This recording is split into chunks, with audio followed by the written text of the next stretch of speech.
Okay. Okay, everything there is all set up. YouTube is going. Sorry for the delay. Jake. Blocking. Oh, Jake left, I guess. Sorry, Jake. I guess you are you're too busy to wait like 2 seconds. New goal, 10,000 likes. I don't know. 1 Corinthians 2:12 through 14, you cannot understand the word. Interesting. So, the cult you're in has a book that tells you, that reassures you that I can't understand it. How do you understand it? Why is it different? This is the thing it's like a very confusing kind of thing I've actually been wondering about.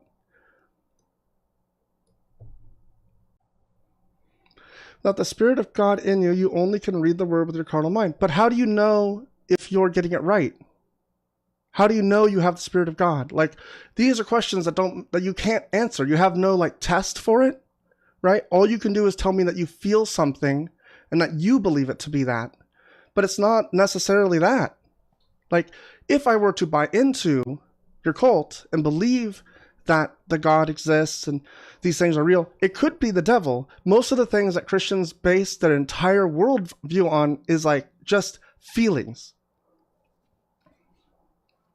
Yep, I don't have faith that you would know that I have 100% proof. You actually have like probably I'd say close to 0% proof, right?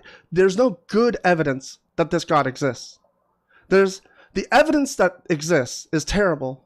It's all like tons of lies, tons of just like fake stuff. It's not only me, it's thousands and thousands and thousands and millions of other Christians. So are you aware of the fallacy, the appeal to the majority? So this is the idea that because most people believe something to be true, that it is true, but that's not true. Like, you can just think about that for a second. Think about the amount of people that like something like a popular movie or book that is huge numbers of people that like it and you don't like it. Doesn't mean that it's actually good. It doesn't have to. That's the same thing with truth claims. The evidence isn't that people like it. The evidence would be, why is it true? Not like just a number of people believe it's true. Matthew 23, verse 34. Okay, I'll get that in a second, Mr. Fondo. Think about the 2,000 years people have followed Jesus. Yes, it's been shoved down our throats by authoritarian states and kings. It's been forced on people because it's a cult. It's not about the 2,000 years of people that followed it. It's about the majority of that time that people couldn't even read the book. Okay, Matthew 23, verse 34. Let me find this real quick.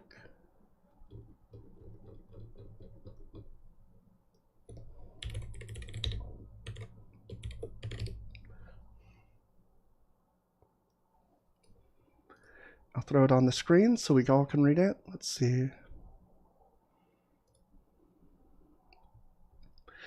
For this reason I send you prophets, sages, and scribes, some of whom you will kill and crucify, and some of you will flog in your synagogues and pursue from town to town.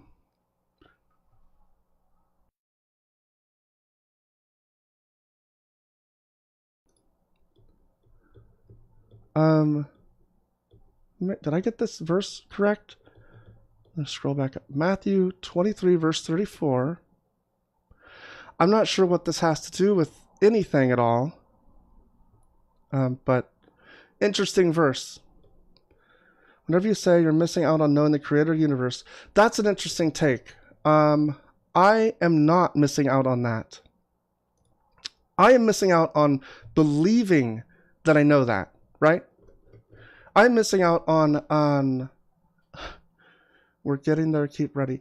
I'm missing out on living in delusion. You're missing out on reality. You're missing out on like a world of experiences and a world of freedom that you have no idea exists because you have decided to chain yourself to this God.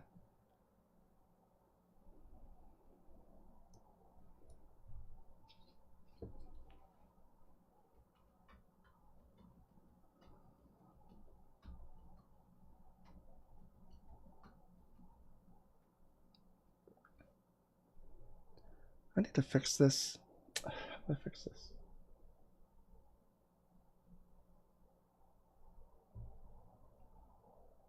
Make this bigger.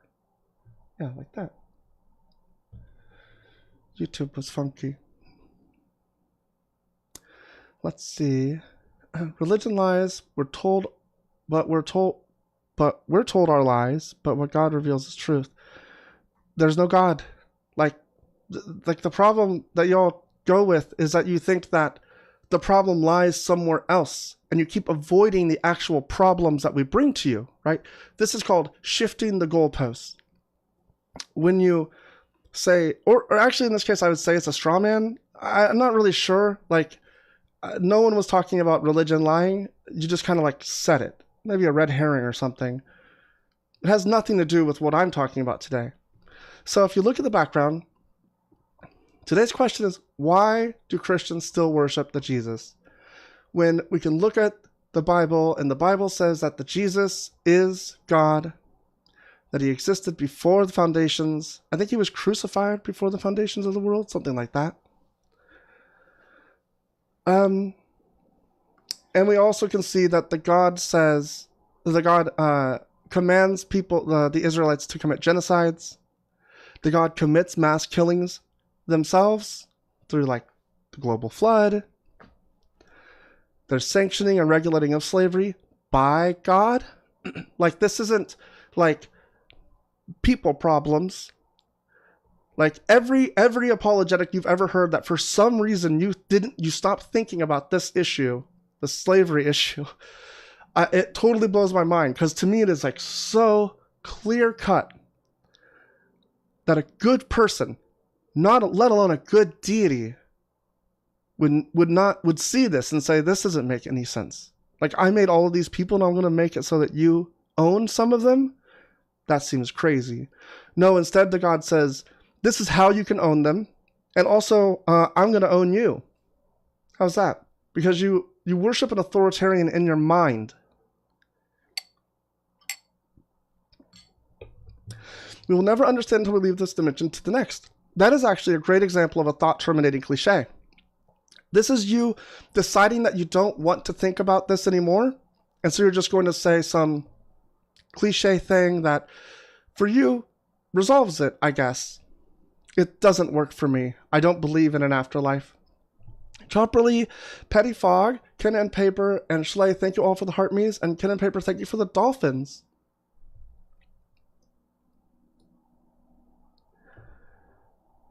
God loves me. That's wonderful. Did God love the people that he genocided, or that they enslaved, or performed sexual assault against as judgment, usually for other people? This is what poor people invest their time on, arguments that don't matter. Which arguments do you believe matter, Jose the Magician? Donna, I see you. Hold on one moment. I just want to see if Jose is too much of a coward to come up.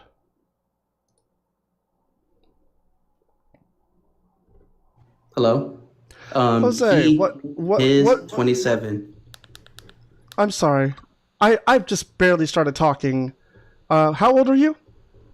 27. Thanks. What's your problem? This is a waste of time. You could be discussing human rights or something that can actually lead into some important change. But you and like a whole bunch of other people that are on TikTok live, I just been going live to live blocking people, Okay. because this doesn't genuinely create anything constructive or productive.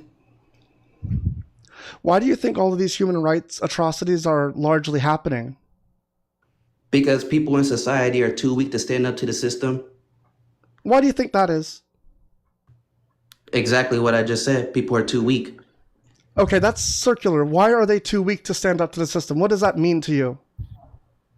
It means that regardless of whatever people are in office, regardless of Congress, House of Representatives, the central banks, the government institutions that exist, you guys don't have the power to do anything. You guys can't change anything. Okay. You guys can't even change your own circumstances in life because the government rules everything. So my point to all of this is that it's counterproductive because this doesn't do anything. It doesn't change anything. It's just a live stream to get people to come in here and argue and build up engagement.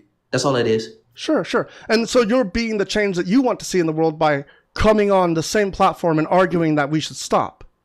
Is that your take? I'm in government. I'm in government offices, and I can actually post my videos and my pictures on here, but TikTok keeps banning me.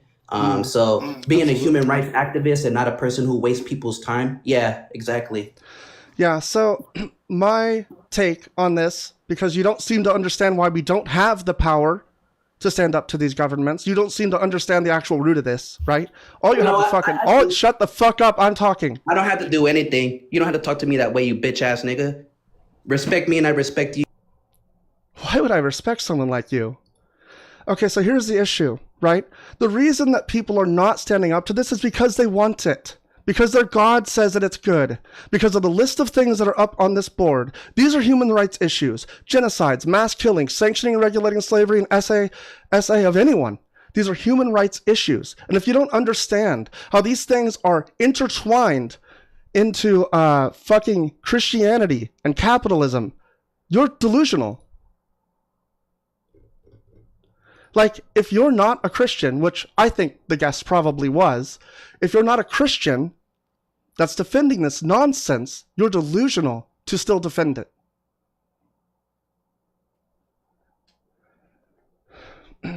Insane takes. Okay, I'm going to calm down. It's, to me, crazy. They could not engage properly and then immediately just started leaning into whatever they could, right? Ableism, just any kind of hate speech, just because I told them to shut the fuck up. All I did was try to be strong with them. All I did was set a boundary. All that I did.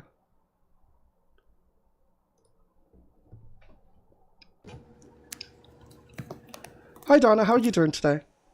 I'm good. Thank you so much for having me on your panel. Sure. Sorry to keep you waiting. I know you were in the box technically, and then I brought that other person up, but I could tell they were going to be kind of a nuisance all the time, so I just wanted Yeah, to get that's them out of the way. ridiculous. I'm so sorry you had to hear that. That's awful. I people are awful. So I'm not here really to argue or defend what Christianity says. I don't defend Christianity. I do believe there is a creator, God. Yes, I do. Do you think that creator is Yahweh? And do you think that Jesus is also God and existed and died on the cross? Yes, And so you do defend Christianity, right? Like that's I do not. Christianity. Well, if we look at it from what people have learned and what people have been taught by society and by programming, yes. But I haven't been taught by that. Well, how did you avoid that? I don't go to church. It was just one day, and I just knew, and everything that Christianity. I'm sorry, I'm gonna cry. Everything that Christianity and the denominations, everything that they say, is programming. It's not real. It's lies. What So is we have to go to God and have all of the truth revealed to us.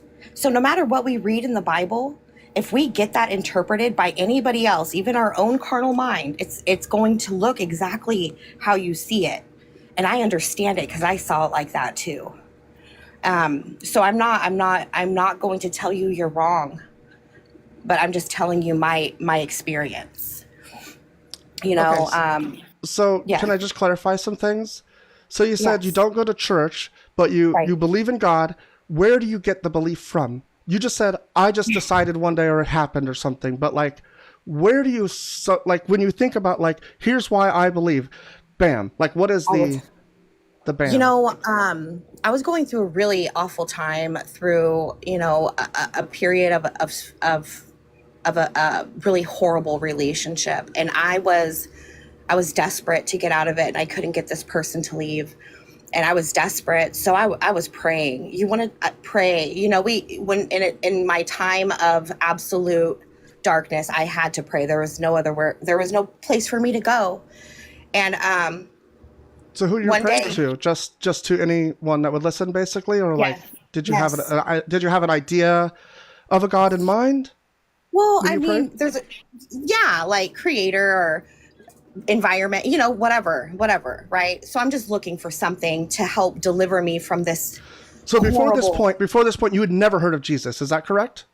No, I heard of Jesus. I for a couple of years, my mother had left us with my grandparents, and they were awful people, and they went to church, and it was an awful church, and it was horrible. So all I knew of religion was hypocrisy and hate. But you'd already been So indoctrinated to some extent to understand it and think of God in this way and believe that God was probably this. the way that I did believe it versus the way I believe it now is not the same. Is it Right, but it was the completely same opposite? God. It was the same God. Like you Yeah, believed, always believed. It sounds like you were never actually an yeah, atheist. You always believed in this God. Uh, you just did what most everyone does, right? Where they find their own way to justify and their own path to make up their own God. Because the God that we see represented by the people in church, obviously that God's not real because the book says that other things should be happening. Those people should be showing different fruits. So then we look at, well, exactly. the God that's shown in the book, well, that God can't be real because probably it was all changed over time or something. And we just have to turn to our inner Holy Spirit voice to find out what our mind is telling us is true. And that's where I think you get caught up, right? That's where you become the actual Christian, is when you start believing in the God in your brain and not the God that people are saying exists in the book or exists in the church. Well, I can understand your viewpoint, and so I completely understand where you're coming from. But you know, over time, yes, things have been changed, and whether that's biblically or politically, it doesn't matter. We all know we live in some sort of deception or delusion, illusion, something, right? So yeah, I get it, but I don't believe that. ultimately, Do you believe that we live in an actual like shared reality, or do you believe that we live in some sort of delusional like space that I we? believe that we are living in an illusion of comfort and security. So it sounds like you're using that as a metaphor rather than like it actually being an illusion, like that the world is not real, which is something that in Christianity I believed for a long time, that there was actually a hidden spiritual realm and that there's all these things that were like happening that I couldn't understand because it was happening underneath somehow. So like that's what I'm trying to get at is how are you using this word? Because I do agree that there's illusions to some degree, but they're just more of like you're saying, they're like metaphorical, like ways that we've decided to accept our situation, not ways that the reality is different. Does that make sense? Yeah, it does. It does. I just wanted to give you my experience. I like I said, I'm not here to tell you you're wrong because that would be wrong of me. I think Why would that be everybody is. wrong of you? If you think that I'm wrong, shouldn't I know the truth? No, I'm sharing my experience. You know, one of the things that I completely hate about Christianity is that they want to shove everything down your throat and tell you you're wrong and you're going to go to hell for it. I don't know if that's a word I'm not supposed to use, but that's not true. I have a theory So, that TikTok does not care about smaller creators, if anyone at all, using these words, and I don't know why we so quickly. I have not received a lot of complaints from TikTok about things that I couldn't figure out that were like, I put my cash up on the thing and they don't like it. Anyway, say whatever you want is my take until we figure out if that's actually thank you. stopping No, us. I think it's everybody's right to believe whatever they want. I just wanted to share with my experience and kind of how I can relate to what you're saying, in a big way, actually, in a very big way. It's just I believe in a God that was hidden from us, the true God, the true living God, that actually will speak when you seek truth. And when I say that, I say that authentically, and I'm not crazy. I'm just a mom that was in a bad relationship that got out of it, and I can't even explain to you. But what I can tell you right now is that Christianity lies. The Bible is used as a weapon. It is used as division, and it's lies. So the only way to find the truth is to go away from that. So I just want to say good for you for really expressing how you feel, and I think that's great, and I really hope that everybody can just come to a truth that they feel confident in. Okay. I mean, I appreciate your attitude, and I think it's better than a lot of people's. You know, it's not terrible or anything. I appreciate knowing what's true. I didn't like I don't like that I was in what I consider a cult, and it sounds like to some degree you've abstracted it away from a lot of this stuff, and I don't know where you really rooted at, because when you say like that, you know, religion and the Bible are corrupt or something, then it's like, well, how do you know? Like, or at this point, why would you believe in a Trinity? Why would you believe in these concepts that only come out of the Bible? It means that, like, basically I pick and choose, and then whatever feels comfy for me, I decide is probably the God that I feel, but it's like there's never any evidence or anything like that of it outside of like how you feel. God is alive, and God still speaks, and what has been written has been altered and has been adjusted in a way to fit the agenda of control and manipulation. So Why there do you is a think truth that? out there. Why do you think Huh? that? Why Because do you I was think told that's that. by who? If you look, I did my last video on TikTok last night. I'm not doing any more, but if you're interested, you can No see free it. clout. Sorry, no free Oh clout. no, Who no, told you? Who told you that the Bible's been God, corrupted? Like, and can we talk about those God. verses? Because I know of verses that are not original to the oldest scripts that we have, right? And they're actually things like the adulterous woman. Like, that's not probably from something that Jesus, if he existed, actually said. So, like, I agree that there are some areas that are have been changed to smooth over Yes, the religion. But what you're getting at is saying that the God from the Bible told you that the Bible has been problems. corrupted. Yes. Right. That's circular. How do you know that that's the God from the Bible if the Bible has So, been corrupted? so anybody can read that Bible and memorize every verse and connect the dots and make sense of it in their own way. But we cannot learn what is in there. It has to be revealed. There Do you is know what my wisdom that question is was? Do you given. happen to remember what my question actually was? Because it seems like you're saying something that's not related. Well, I guess I can't really explain it. Right. So you believe in the book that's been corrupted No, I believe in the living because God. No, no, well, no, no. you believe in a I haven't God. really. You believe in Yeah. the God from this book that you say has been corrupted. It just seems very like, how do you know that that's the God from the book and not a devil telling you, well, actually that book's been corrupted, but that book hasn't been corrupted. There could be Okay, anybody talking to you in your mind. so we do believe that there's a devil, but no God. No, you believe, I'm assuming, that there is a devil. There's evil in the world, yes. No, a devil, like a personified entity that God created that like Oh thwarts him yeah, for some reason. yeah. That's a long story too, isn't it? Nope, not Well, really. there's It's really pretty much nothing. what I just said. Yeah, I don't. I just wanted to come up here and Pivot. yeah. I mean, I'm not here to really tell you what to believe or not. I just Is it 1 Peter 3:15 to always be ready to give a defense of your faith? Do you believe that's corrupted, or do you think that was added? we are not here to shove it down somebody's throat. You're not shoving it. You're here because I invited you. If we defending a faith, if somebody came up to me and said, deny Jesus Christ, I would Deny not. I would Jesus defend. Christ. Please deny Jesus Yes, Christ. I will not. Okay, now Ever please in my defend your life. faith. My faith is, I just told you, God is alive. The Bible that people read, if they use their own head to Y'all are make, fucking robots. This is crazy. I know you have a script in your mind that you can't get rid of very easily. You need to a focus on what script. I'm asking you. Your book is corrupted, but you said the God you worship is from that book that's corrupted. It doesn't make sense. You're not squaring this, and all you're doing is trying to pivot to something new. Trying to talk about how you don't want to try to convince me. You don't want to try to defend this shit. It's because you know it's not real. You know that you can't. Okay. I really appreciate you having me up here. I appreciate the concession. God bless. Satan, hail Satan. Hail Satan.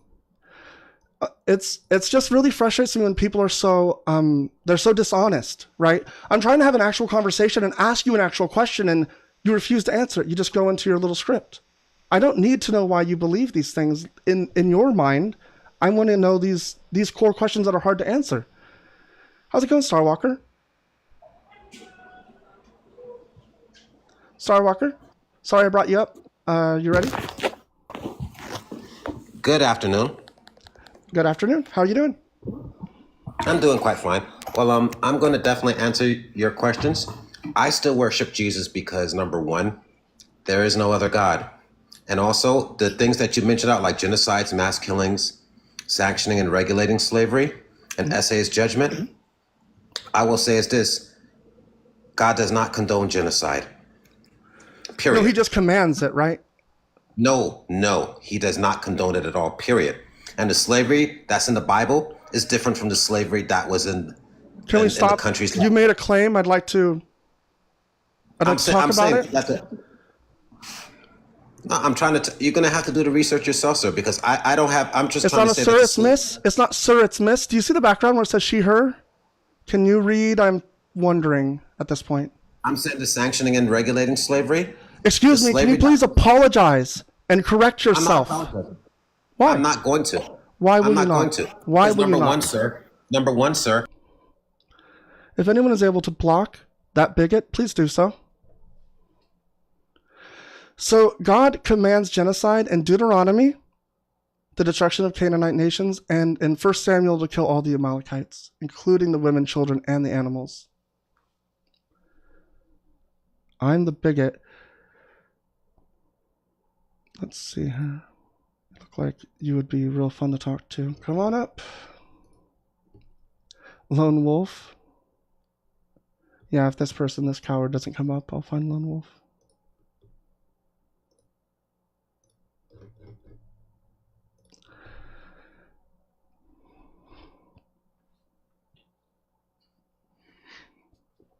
It's very interesting, right? Like, I pushed back the slightest bit.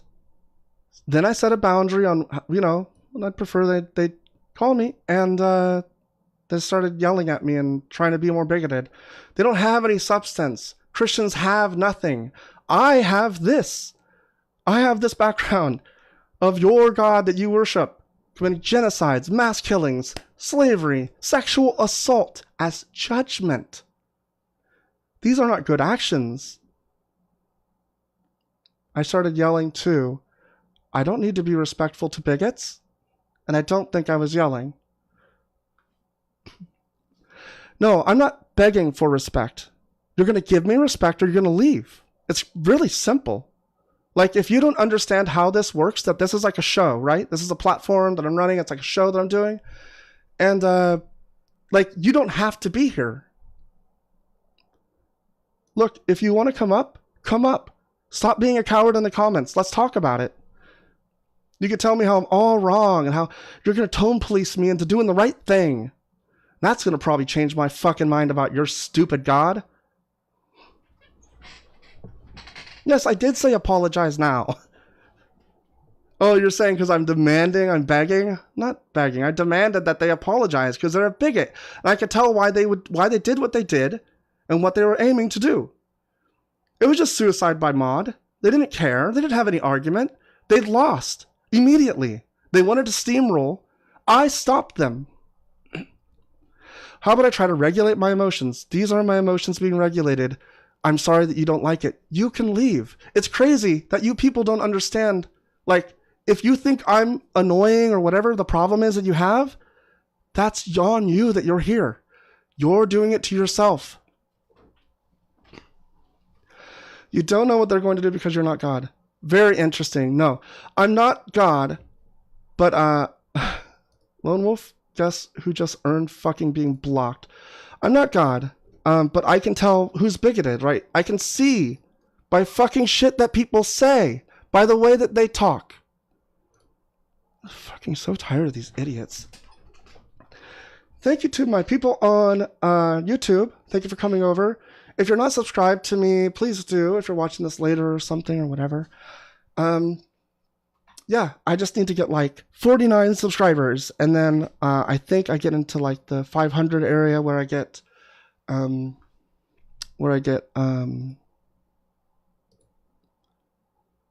get super chats or whatever.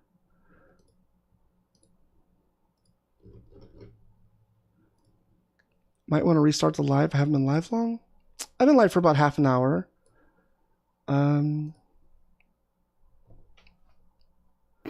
Yeah, hello. Gary Potato, how are you doing? Yeah, I'm chilling, man. How are you? I'm good. Are you a Christian? Mm-hmm. So why do you still worship the Jesus? Yeah, because I think that Jesus is our Lord and Savior, and He's our salvation for all. Okay. And so like you find that counterbalances like the evil things that the Jesus did in the Bible? I don't think that anything that God did is evil. Oh, okay. So like the list that I have on my background, all that stuff's good. Yeah, I mean that's the point of like having a just God, right? We believe that it's reasons that He did that are justful. And what are those reasons that are just? Yeah, I mean, like it could be for the people's reasons. It could be for what they did on earth that God took into consideration to, smite them or do whatever He wanted to do. Yeah. So like, is any reason that God gave justifiable? Like, is that justified in your mind? Doesn't matter what the reason is, as long as He has one, or even if He doesn't have one. Is that kind of how it works? No, not necessarily. I think that it would have to be like a demonstrable justification. Like I think that I'm not just going to be like, oh yeah, well, God says that it's fine, so therefore it's fine, that type of deal. Like I think it has to be demonstrable within Scripture. Okay, so what does demonstrable within Scripture look like, though? Like for example, like if it were to be in a set hypothetical that God unalived an entire village, just because, like for example, they raped like the land of another people, right? That'd have to be demonstratable within Scripture or within history that they actually did that in order for that unaliving to be valid. But if not, then it would be invalid and unjust unaliving, which would be shmurder, which goes against God's law. So it would be an oxymoron within His own nature.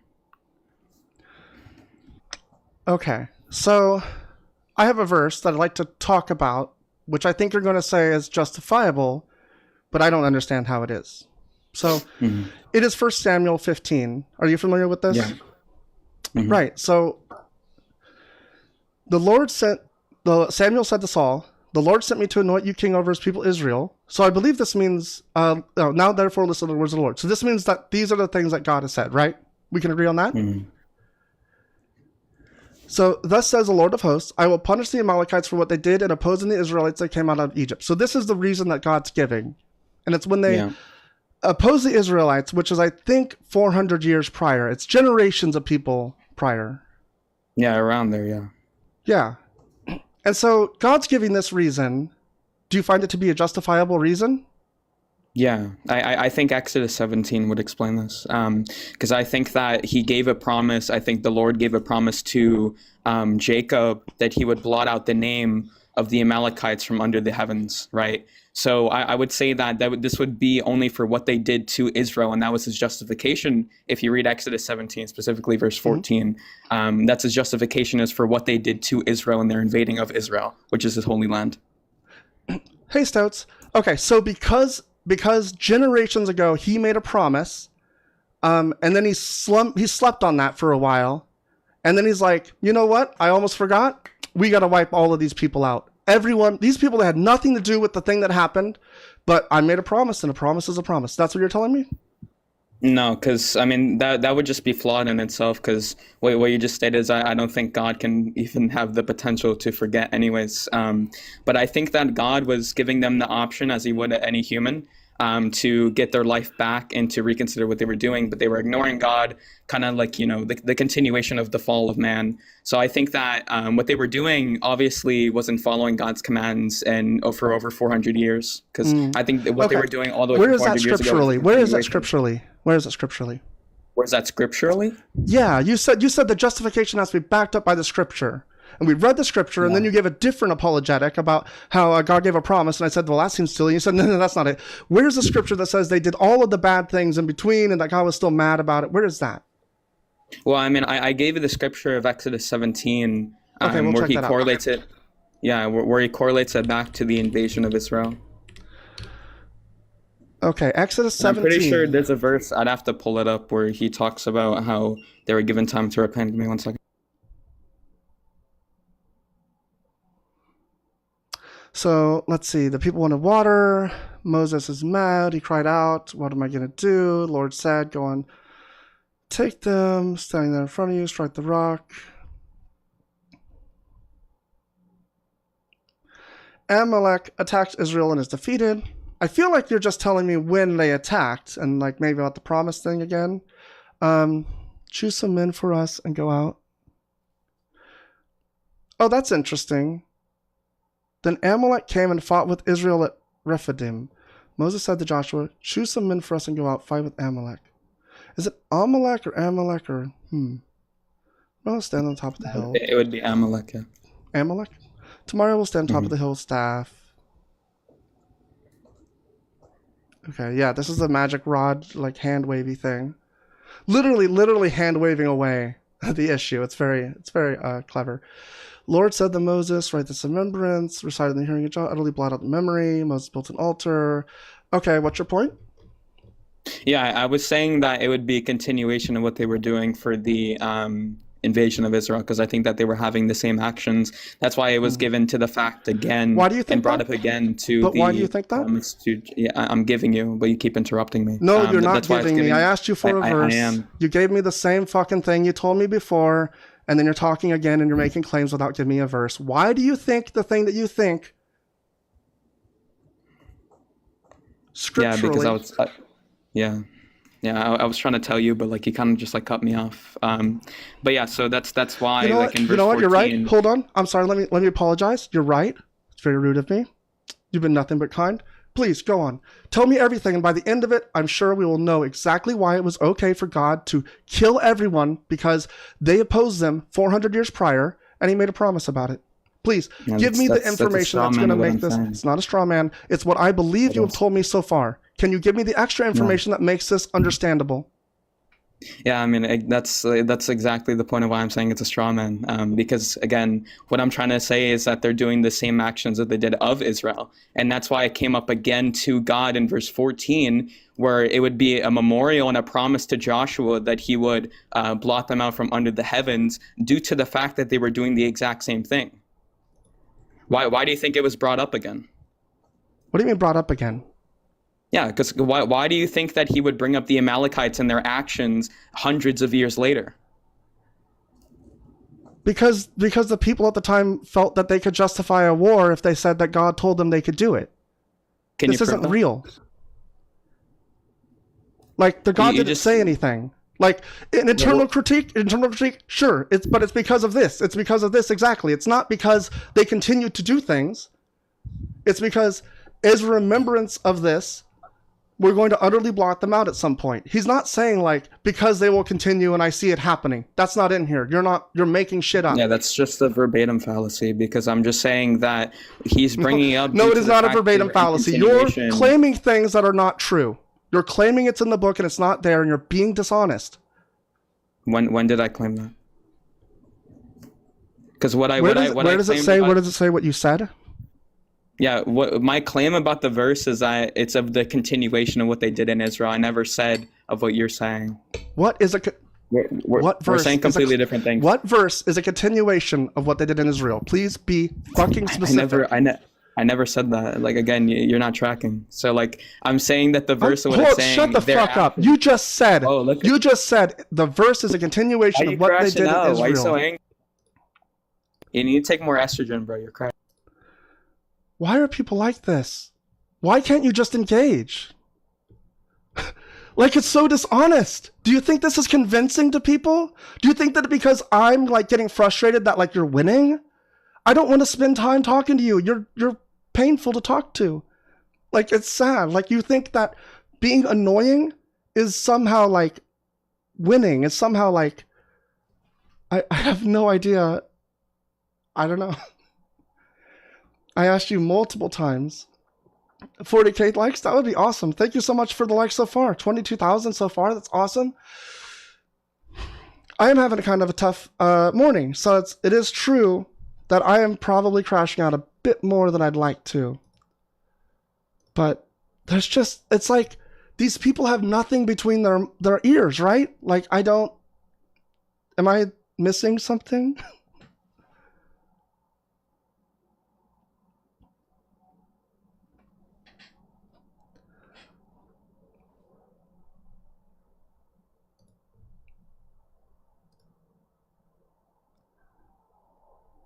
Thank you, Angel Cake.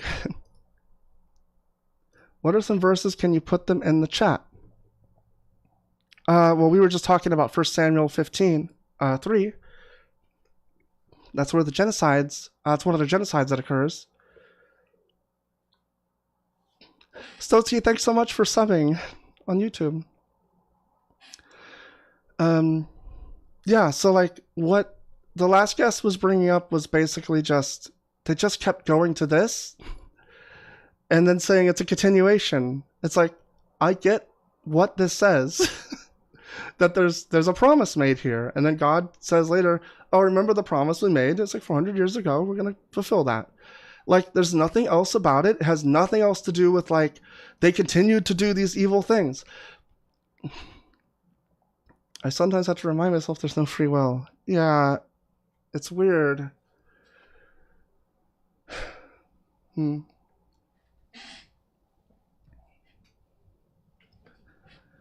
Yeah, like... Thank you, Stephen, on YouTube. A host is allowed, in fact, encouraged to have emotions. Yeah, this is one of the things that I don't understand. I think if I'm like in a formal debate setting, getting upset about... I don't know. Honestly, I'm not sure. With the kind of shit that we have to deal with, you people, with the Christians that come in, I'm not sure. I was going to say, like, maybe in like a more formal debate setting, I would expect, like, you know, you should really act appropriately for the setting. But this is my life. Like, I'm, you know, it's something I'm working on, is trying to be, like, engaging better, listening more. But when it goes in circles like that, I can't handle the fucking, like, and then to act as though I'm being dishonest in some way, to literally say something, and then I say, hold on, can you explain what this means in the thing you said? And they say, I didn't say that. Insane. Oh, cool. Gary, thank you so much. You're blocked. Because you're a bigot. You can look at this on YouTube later and you can cry about it.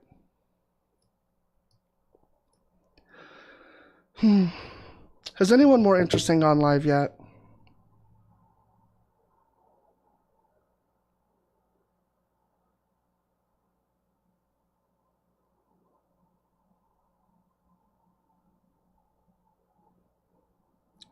Nobody that I follow, I guess. Oh, Sam is? Okay, Sam's pretty great. Yeah, I'm going to give it, I guess, a few more minutes. What claim did you make with the verse Exodus 17? Okay, so this is what the last guest, who I blocked, was talking about. This is where 1 Samuel 15 originates from, is that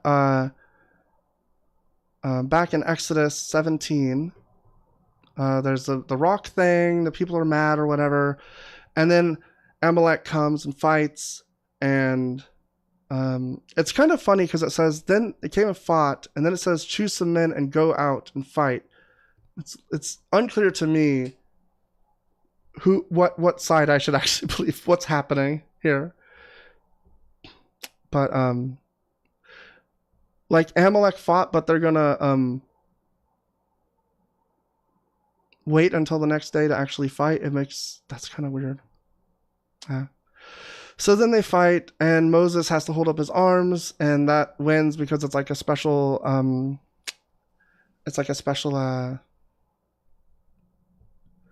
did I misgender Sam? I hope I did not.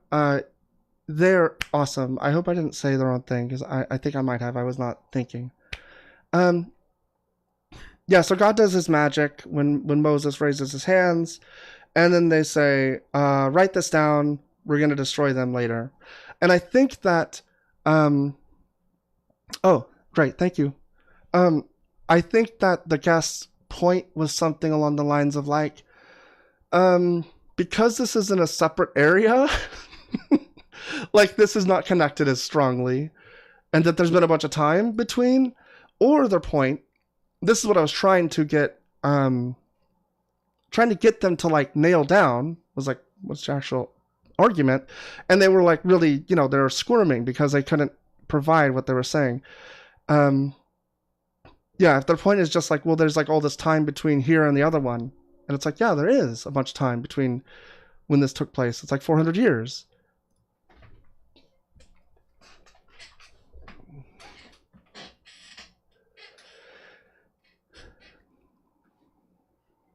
If any Christians are in the live, out of the 12 people, it seems unlikely, I guess, at this point. Welcome to come up. I will utterly blot out the memory of Amalek from under the heaven. He's going to remove the memory. Yeah, it's basically a promise that it's like, I think, poetic language saying that, genocide. I'm going to destroy these people to the point where no one will remember them. There's kind of a neat way of thinking about death that I've heard where you think about it in the sense of you have two deaths. You die the first time physically, and then the second time when the last person that knew you says your name for the last time. Or the last time your name is said aloud, I guess. Maybe they don't have to know you. I think that's pretty interesting. It would be cool to have a longer lasting impact. But to Juicebox, the issue that I have is that I think the guest's point was that they felt that God was justified in all the things that God did, and they were going to show that to me in the scripture. And then I said, okay, here's 1 Samuel 15. And then he said, okay, well, they made a promise. And I said, okay, well, I don't care about a promise. I got that he's going to remove the memory of the battles or whatever from everyone who was there. Okay. I mean, like, that, I don't think that's what that says. I will utterly blot out the memory of Amalek from under heaven. This is not, this isn't like literal, I don't think, but you could take it that way. It doesn't seem to have happened because it's in the book. So if that's what God meant, he failed.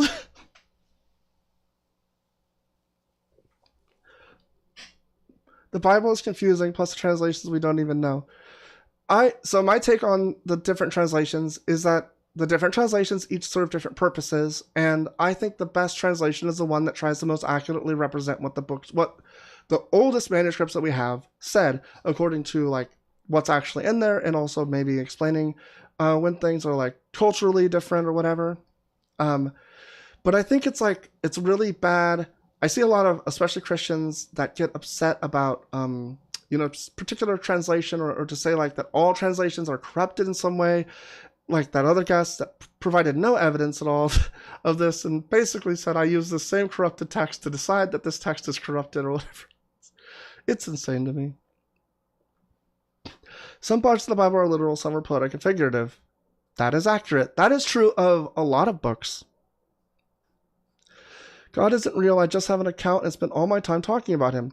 Actually, oh, great. Thank you for coming up.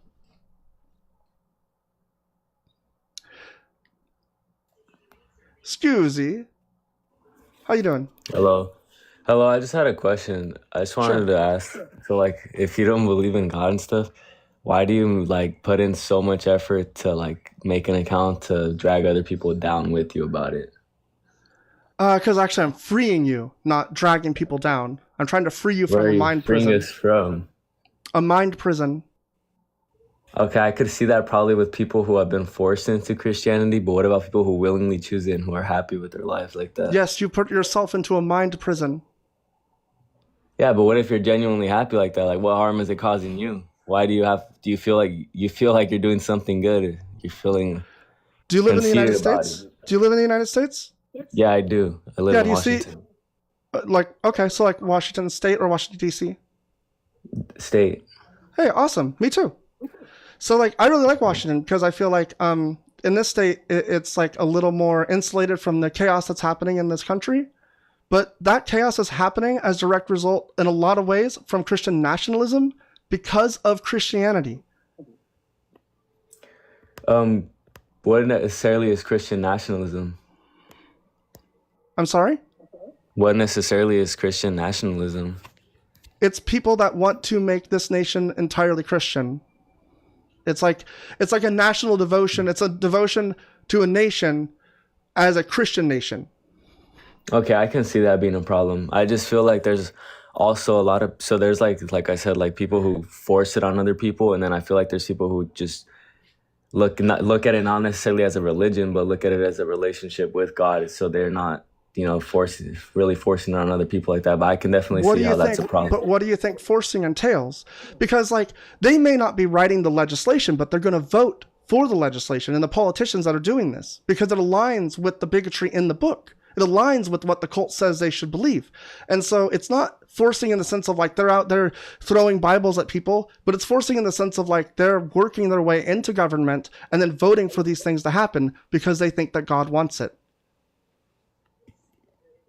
Yeah, but I mean, that goes for a lot of things, doesn't it? I mean, Yes, and we should stop anyone that's doing it that's harming us. And I think that Christianity is a net harm against everyone. Okay, fair enough. Okay. Well, yeah, so that's essentially it, is that I think that people should be free. I want them to be in reality with me and not relying on a coping mechanism that I think, from experience, causes more issues than a lot of people are willing to look at. I mean, that's fair enough. If that's what you believe in, I just don't understand. I don't know. I feel like there's other problems that you can be, making people aware of, Actually, I think if I could dismantle this cult, if I could help dismantle this cult quicker, that's incredibly good. We can get rid of hierarchy so much faster. We can get rid of all of this submission to authority crap that people are falling down over themselves to say that they're gonna that the police are great, that the cops and everybody, all this shit with just falling down all over themselves to be submissive to authority because their God says that's the right way to behave. And so the people that are bad actors are going to take advantage of that, and they're doing it. But do you think that you're actually converting people from being Christians to being atheists? Do you think that's actually working? I don't know yet. I haven't heard much feedback yet. I've not been doing this very long. I'm probably not making a huge impact yet. I don't have a large audience, and I'm often not representing what I want. I'm not doing it the way I want, right? I'm not living up to my own standards. Okay. Well, okay. Thanks for answering my questions. I appreciate that. Absolutely. I appreciate the nice conversation. Yeah. All right. You have a good one. You too. Thank you.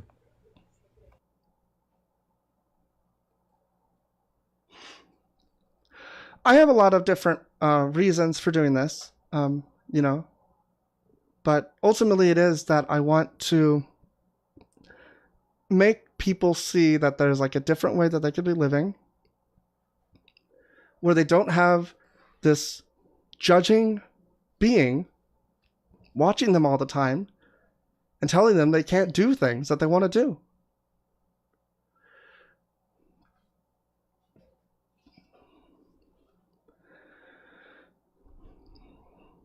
When I left Christianity, it was a long time of trying to figure out what I believed still and what I wanted to take away from that experience. And ultimately, I still have some fondness for the friendships that I had and some of the experiences that I really liked. And I think that there's a structure there that can provide some good bonding and shared values. Although those values are often just bad. There's 3 or 4 good ones and there's a terrible thing. And because it's about submission to authority, if the terrible thing is in the book, you just have to go along with it, and everyone submits. You can't change it. You can't say, I don't like this part. You'll be kicked out or something. Ken and Paper, thank you so much for the extension to your renewal. That's amazing. And Brick Kicker, thank you so much for the heart me. Baby Majora, thank you for the heart me.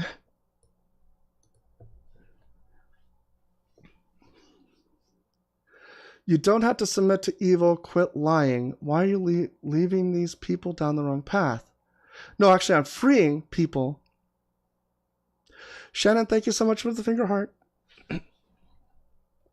I'm trying to free people from what I consider to be a mind prison. I think that Christianity makes you submit to yourself. You make a cop in your head, and then you submit to it.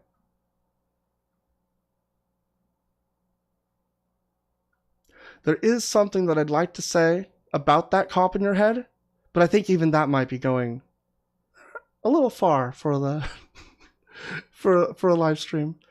I know I don't have to submit to evil. That's why I don't the Bible. Exactly. Yeah. The Bible seems pretty evil. This is the point of this, by the way, this list is how I want to know, why do you worship Jesus? Here's my list of things that are kind of like blockers for me. Here are the things that are deal breakers, right? Originated religion has only produced a net negative impact wherever it rears its ugly head. Exactly. Or I assume any organized, but yes, I think that any cult is harmful, and organized religion is just a bigger, more harmful cult. Oh, it's because people don't seek the kingdom first, like Jesus said. That's interesting. Interesting take.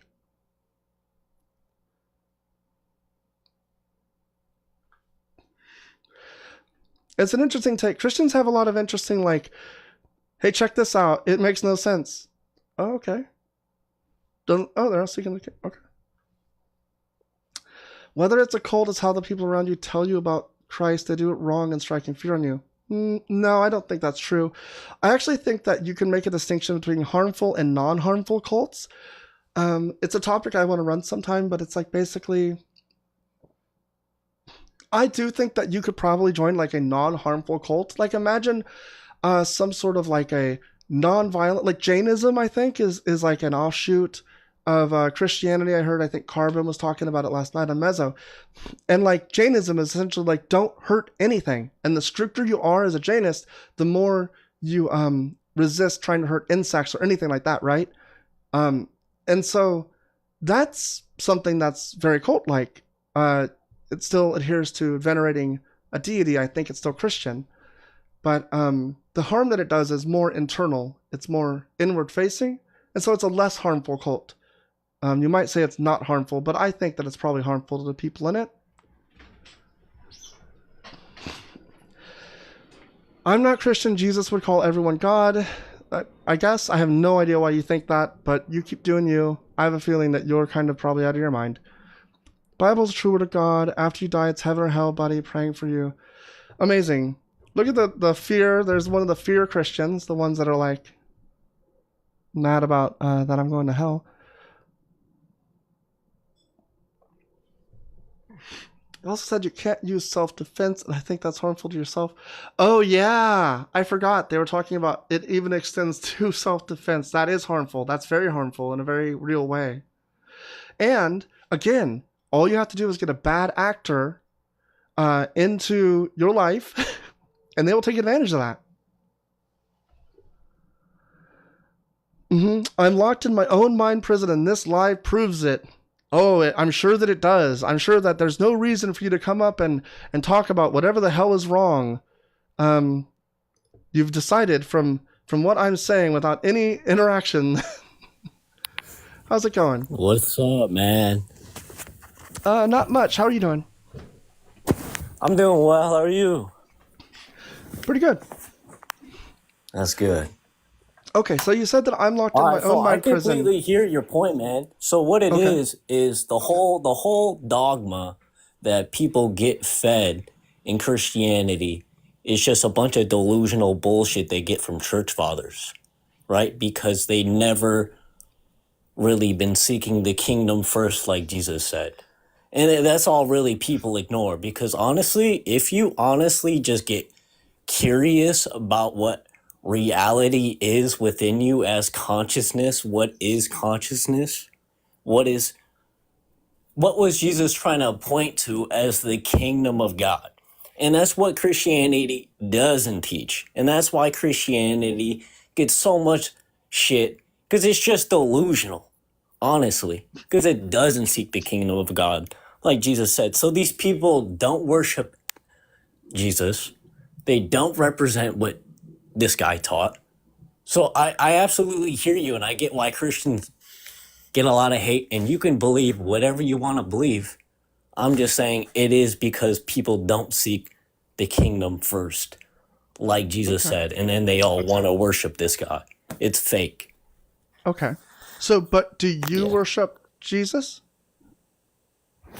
No, I go to like I'm very into like Indian philosophy, so to me it's just consciousness.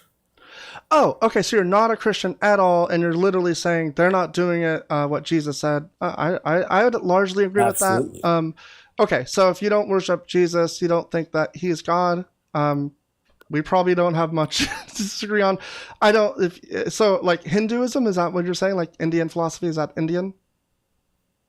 Yeah, I would say it's Indian philosophy, but at the same time, you don't have to constrict it only to like that religion. You know what I'm saying? Because if once you just understand the Vedas, I don't know. It points to direct reality, and that's why learning, honestly, Eastern philosophy just all connects together, and you'll realize how like literally everything is connected, and that's what every religion ignores. That's like mainstream in the world. They ignore God. Mhm. They made their own So, idea of God, and they worship some man-made dogma. but you have figured it out yourself. Yeah, you really can only figure it out yourself. You honestly have to like get to a point in your life where you don't listen to what the fuck anyone tells you, and you have to figure it out yourself. Oh, make 'em ups. Make 'em ups. What's that? Yeah. Oh, like, when you're like, I can't figure this out and everyone else seems wrong. I'm just going to make it up. No, that's not what it is. Because also, if you just do it consciously, you're gonna realize reality is just consciousness. So unconscious That, make 'em ups. So that's that's the that's whole called dreaming, I think. scientific. Unconscious make 'em ups is dreaming.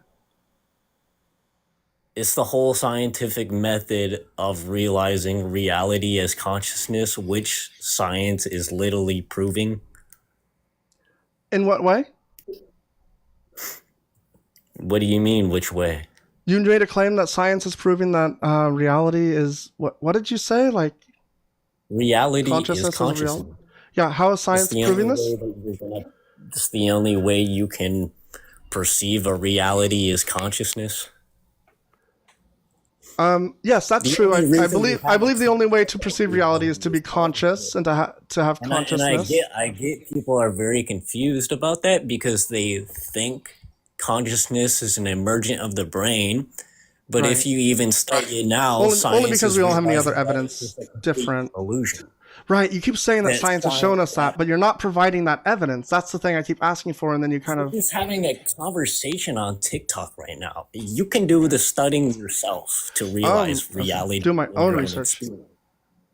I Right. understand. So Because all you have to how do do you is know that you're right? You said that consciously everyone just else is wrong, but you figured it out. But how do you know that you're right?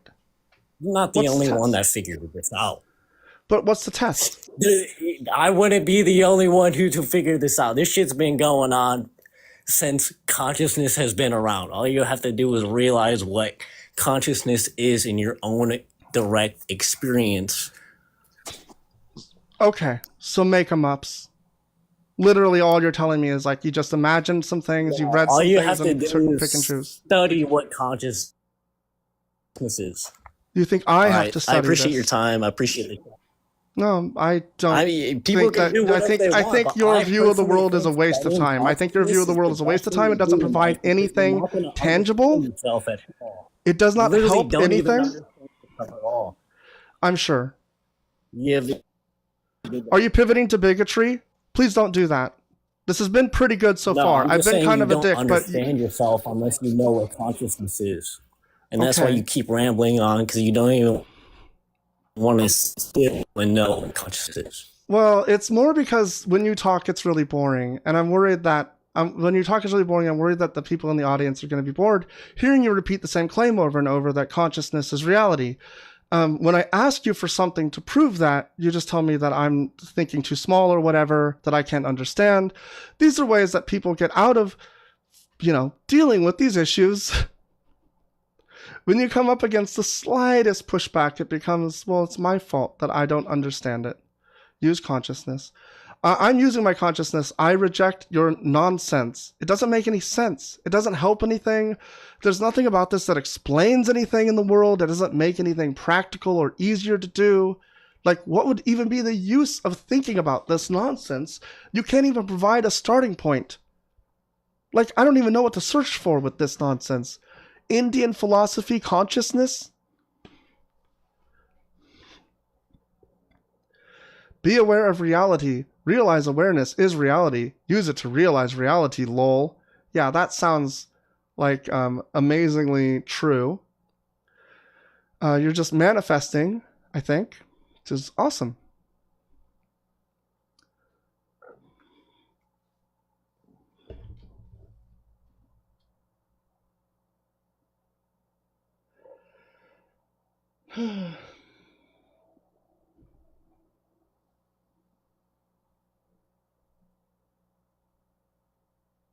Okay. Oh, I've got someone in the guest box. Sorry, Andy, I was looking at my notifications real quick. Hello, Andy. Welcome up. How are you doing? Hello. Good. How are you? Pretty good. Are you a Christian? So can I? Yes, I'm a Christian. What do you want to talk about? Okay, so can I get an example in a verse of SA as judgment? Yes. Let's see here. So in Isaiah 13:16, wives are raped during an invasion decreed by God. In Zechariah 14:2, half the city is exiled and women are raped. So those are the verses. You want to read them? Yeah, can you read them out? Sure. Let me get them going.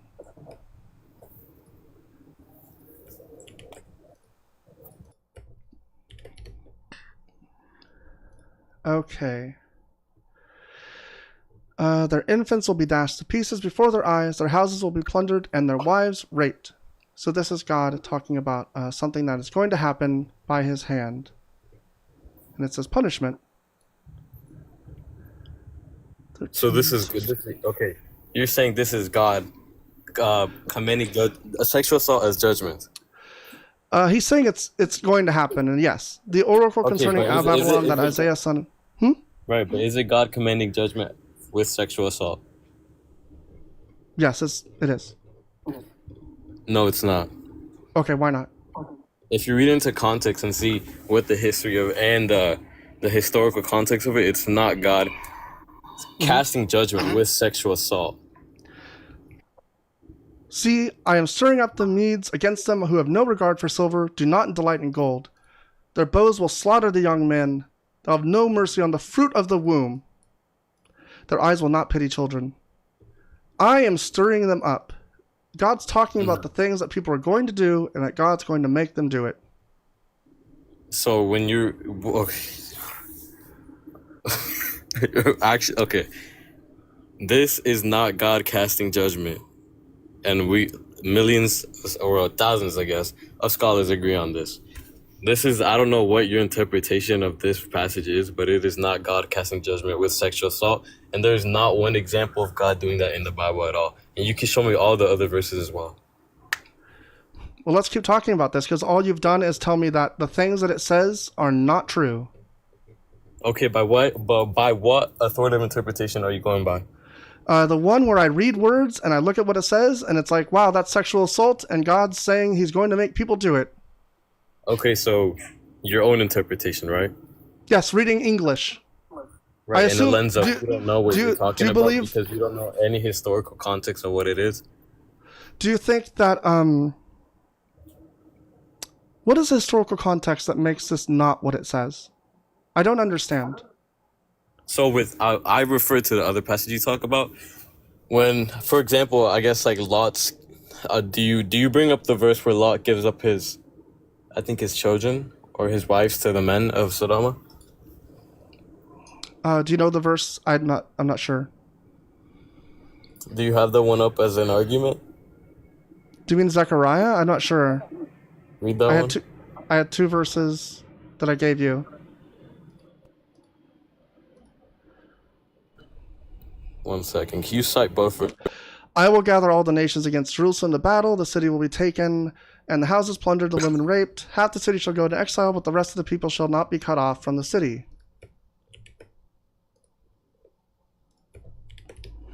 Like, and I don't know why we would need to go to a different Bible verse for the context of what's happening in this that would make this like make sense. Like what you're doing here doesn't make a lot of sense.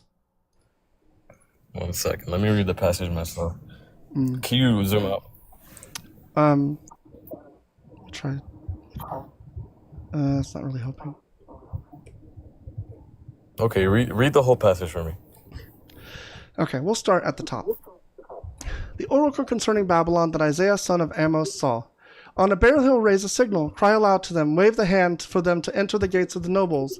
I myself have commanded my consecrated ones, have summoned my warriors, my proudly exulting ones, to execute my anger.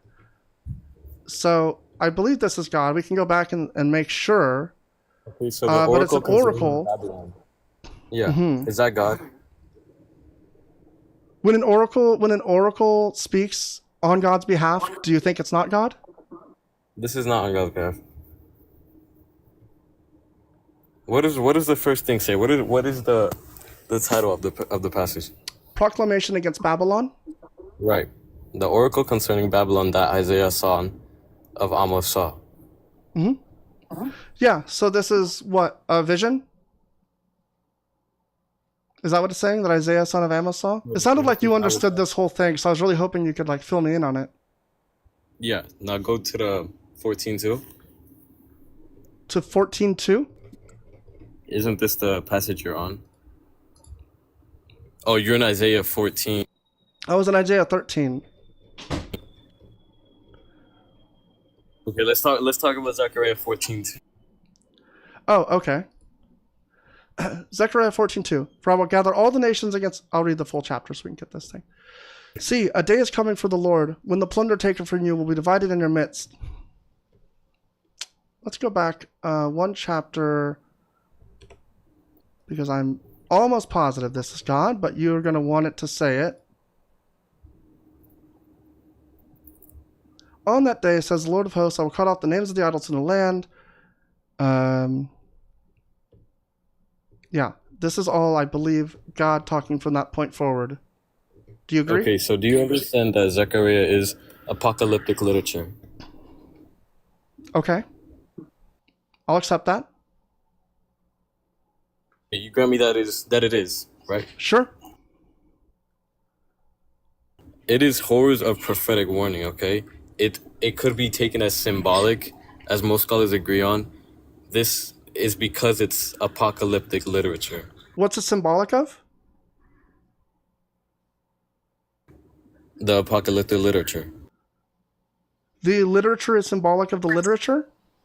No, 1 second. Okay, the book of Zechariah is apocalyptic literature, and it's full of symbolic and prophetic imagery. Right. So women being raped, what's that symbolic of? What's that Horrors. prophetic of? Horrors. Whores? Mm-hmm. Do you know what a whore is?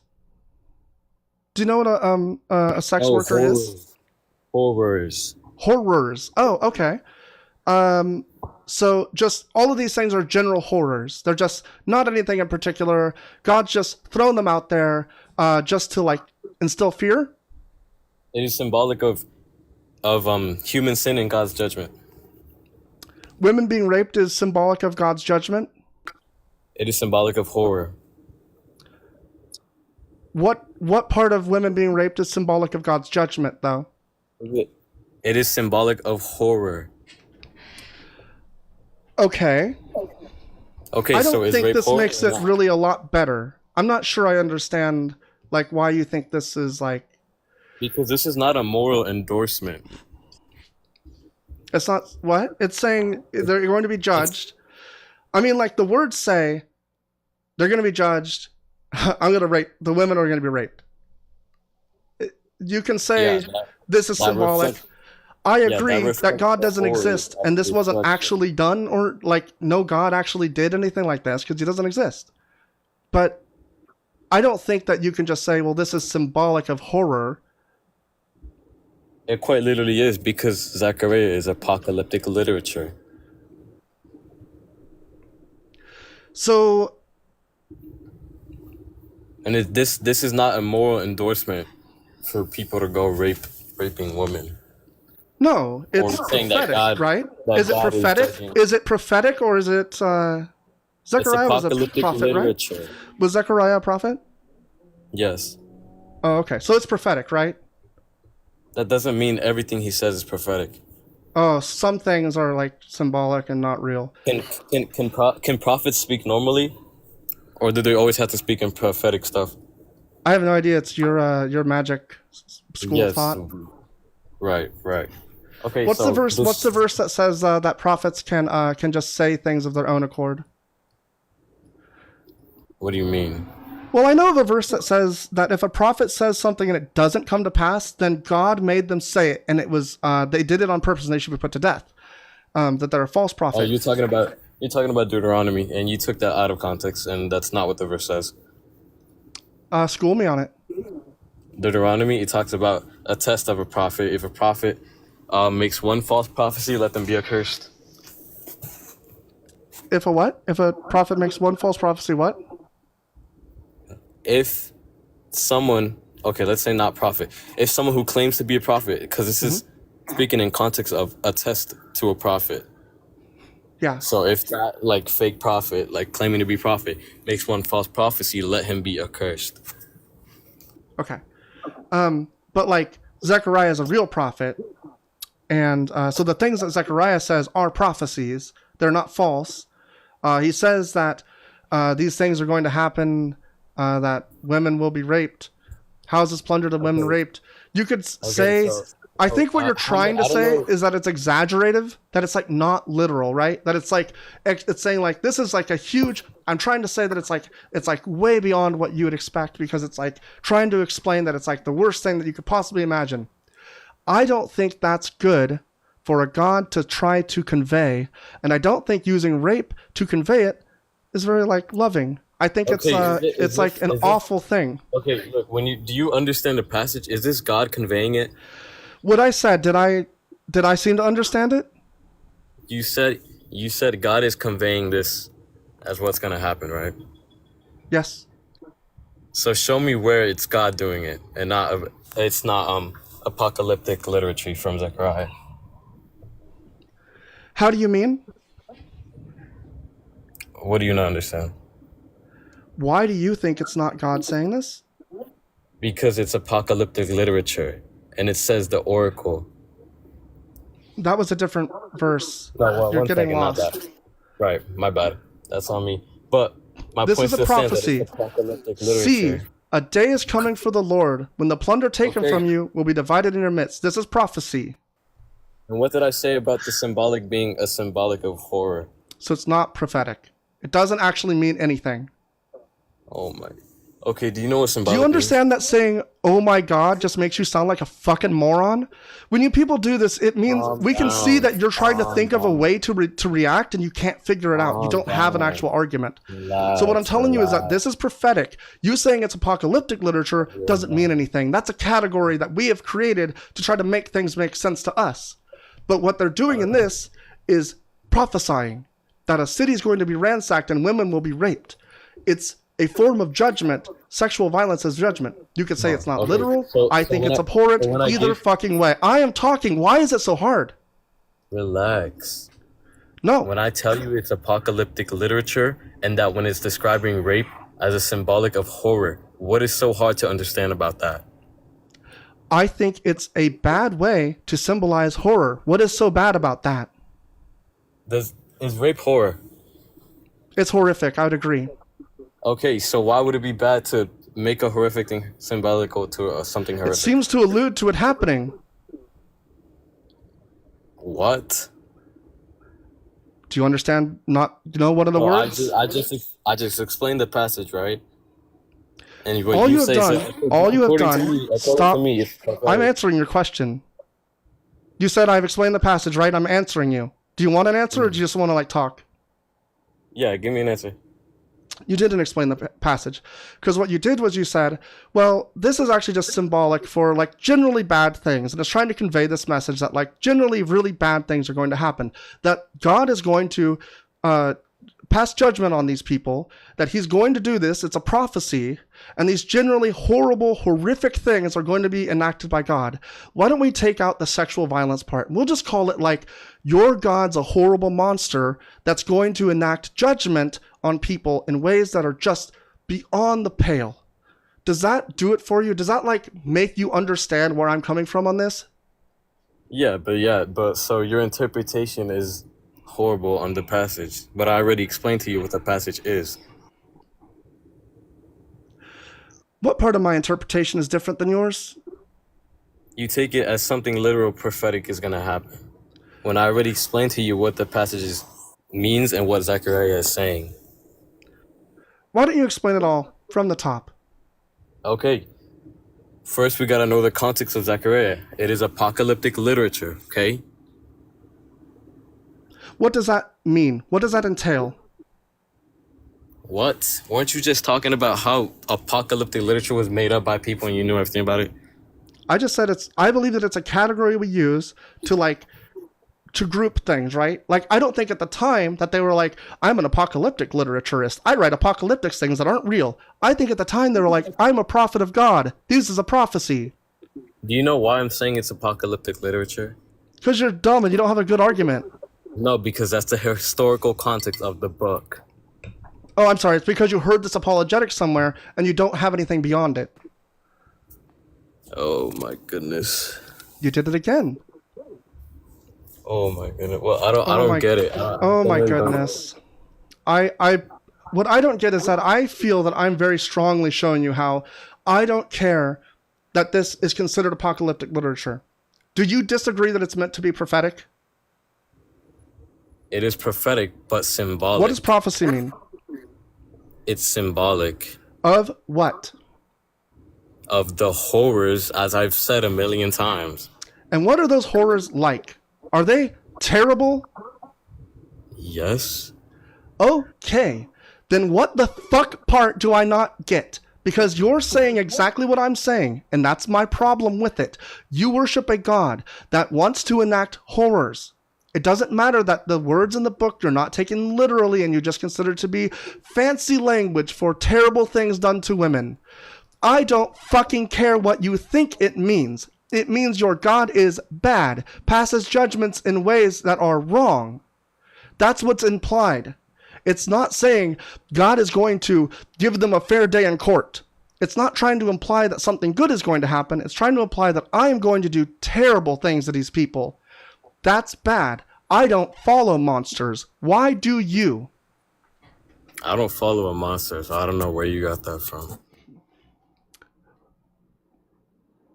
I think making an analogy of destroying a people through rape sounds like a monster.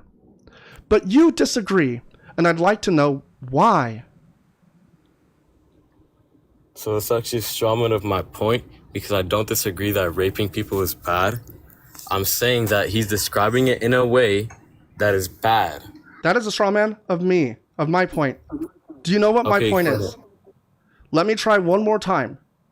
Okay, go ahead. The problem is not that rape is bad. The problem is that your God is saying, I'm going to judge these people in a way that is akin to the badness of rape. I don't care if it's not the specifics of rape. It's akin to it. It's giving you the idea. It's trying to give you that feeling inside that terrible things are going to happen, probably unjust things. Being sexually assaulted without your consent, or with your consent, I guess, because it wouldn't be sexual assault. Sexual assault is not a good thing. It's not something to be taken lightly, which is what you're fucking doing. This is what Christians do. This is why when sexual assault happens in church, you might say, well, this is just like symbolic of something that's happening inside of our hearts. because you're What? cowards and you can't face the monster you serve. Nobody says that. What the hell? How long have you been a Christian? Does that matter to? Yes, because you don't seem to be aware of the sexual assault that happens within your fucking religion. That's why it matters. I want to know, like, are you not familiar with how this works? Okay, so are you generalizing the whole Christianity as sexual assaulters? Nope. That's a Okay, straw man. so- I'm saying you worship a monster that allows for sexual assault, that uses it as judgment. Therefore, your cult takes it in as something that is fine sometimes, that's something that is sometimes justified. And you're not getting it because you're obstinate, because you don't want to admit that you follow something like this, that you'd be duped into worshiping a monster like this. No, it must mean something different. It must be something that's hidden and mysterious, and we can't understand that sexual assault is actually sometimes just fancy language for God's doing the right thing. Okay, so you truly believe that the Christian God allows sexual assault? Your God is imaginary. I truly believe that you worship a monster that allows for sexual assault. Yes. So you just prove you have no understanding of any of the context or literature that's in the Bible. Is that your response? That I approved it? That's your response? You don't want to show how it's proven. If you truly think the Christian God allows rape, then you have no idea what you're talking about. Does rape occur today? Yes. Does God exist in your mind? Yes. In your view? Mm-hmm. So why does rape occur? Okay, so do you want to bring up the problem of evil? No, I want to know why you said that. You literally just brought up the problem of evil. Sure, but I want to know why you said that that God doesn't allow rape, and then rape occurs today, but you think God He exists. doesn't condone it.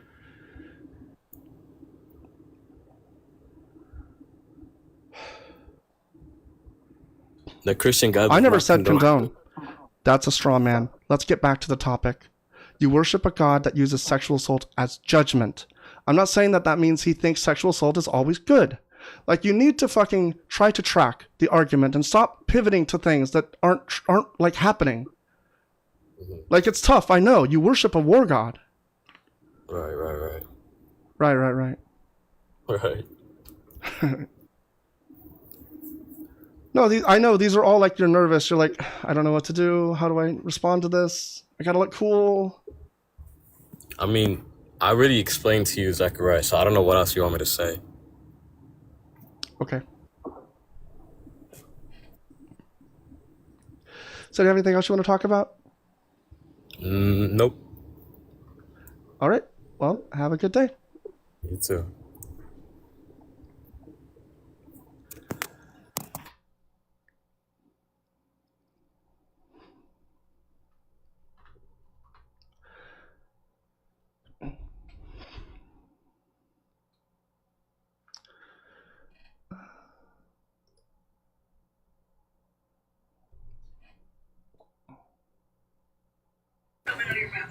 Hey, how's it going? Is it AC or what can I call you? Yeah, you can call me AC. That's what everybody else calls me. Cool. How you doing? I'm pretty good. Is this an alt account? No? No? Oh man, I was gonna What? say I thought it might have been because I know a guy named Shem. Okay. Shem Shapiro, and he's got like almost the same profile picture as you. Oh. Okay. I should look into that if they're stealing my thing, maybe. Because I made this. I took the picture and everything.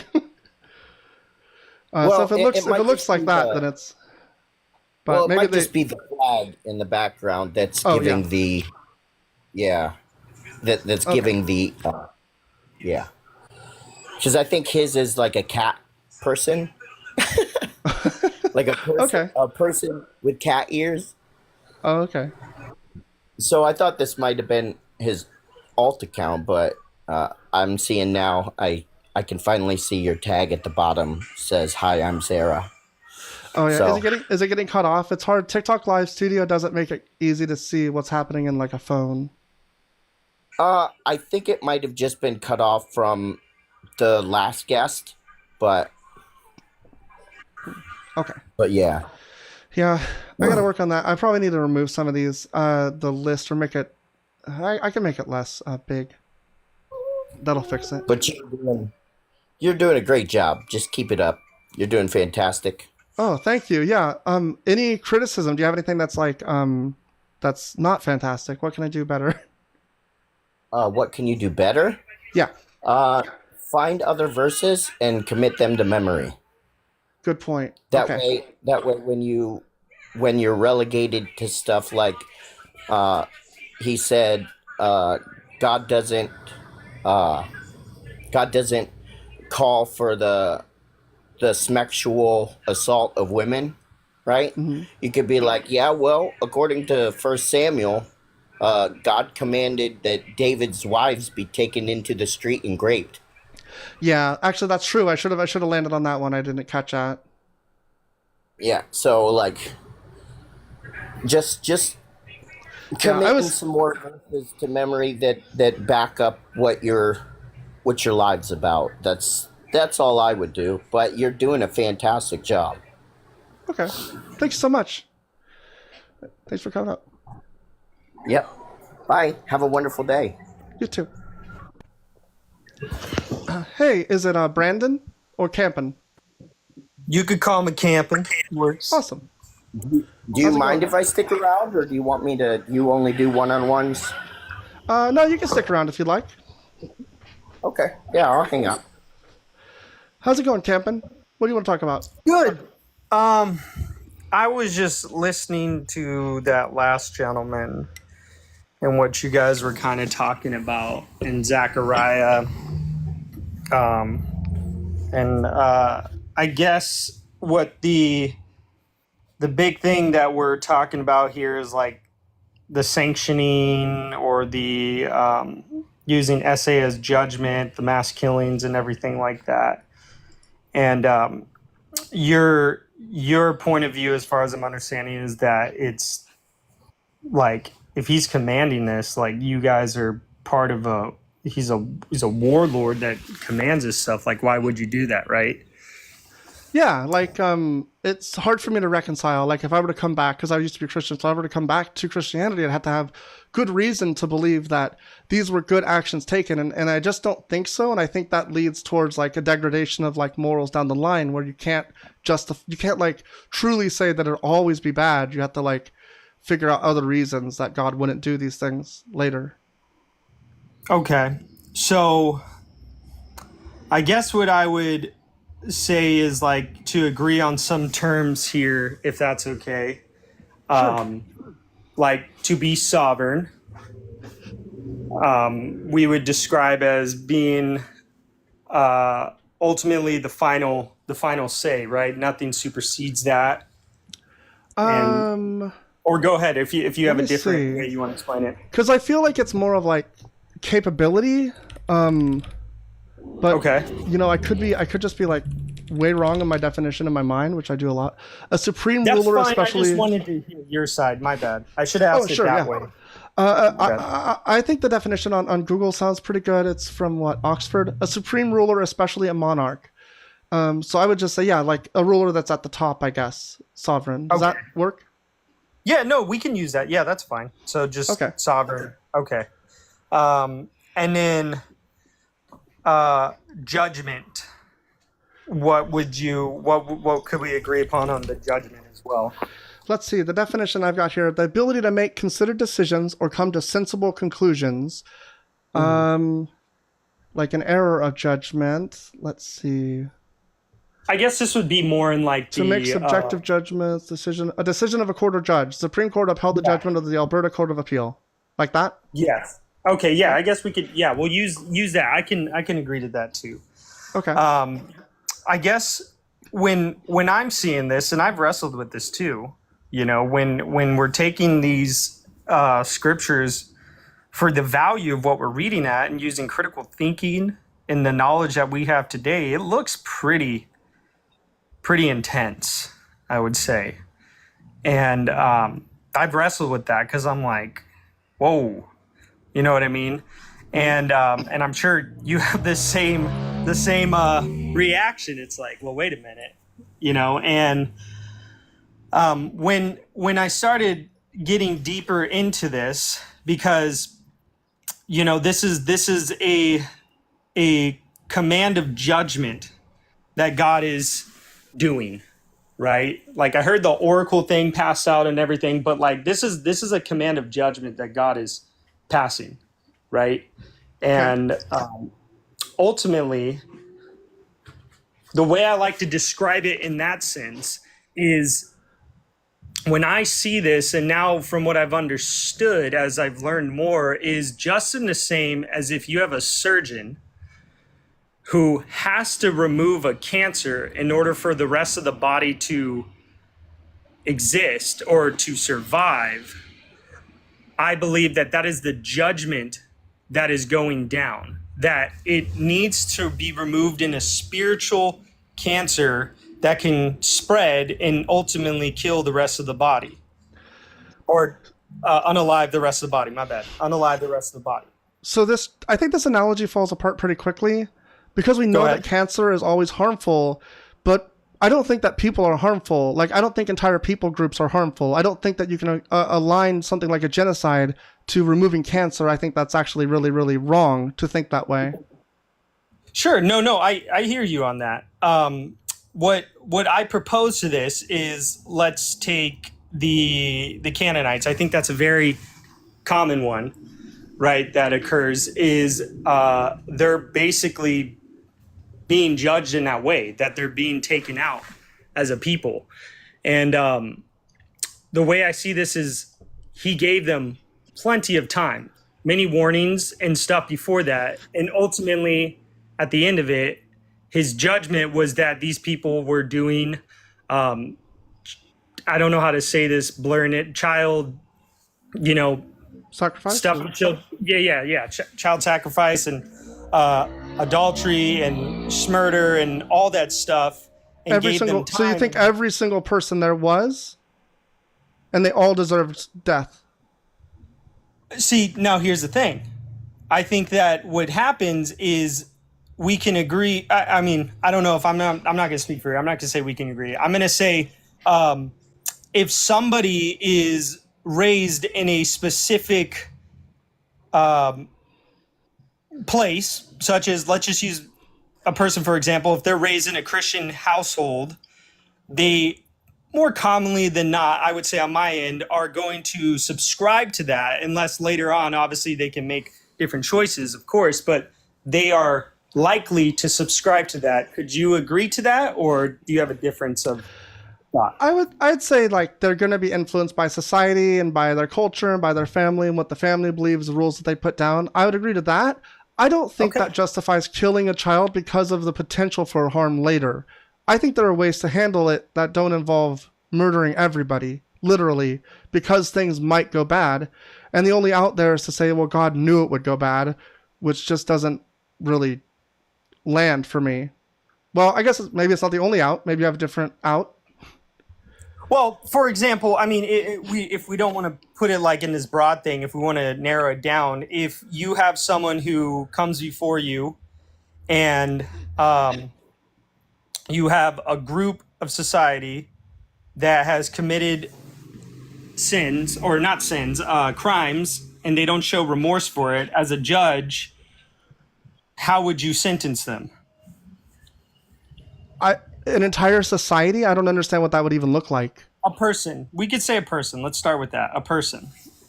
Okay, well, probably by a jury of their peers. Like, they present evidence about what they did, and then, like, people would decide, are they guilty? They presumed innocent until guilty, that sort of thing. I like that system, okay? That's fine. Okay, so let's say that the jury comes to the conclusion, and they did commit those murders. This is disanalogous because your God is judge, jury, executioner. He just decides. Analogous? It's disanalogous.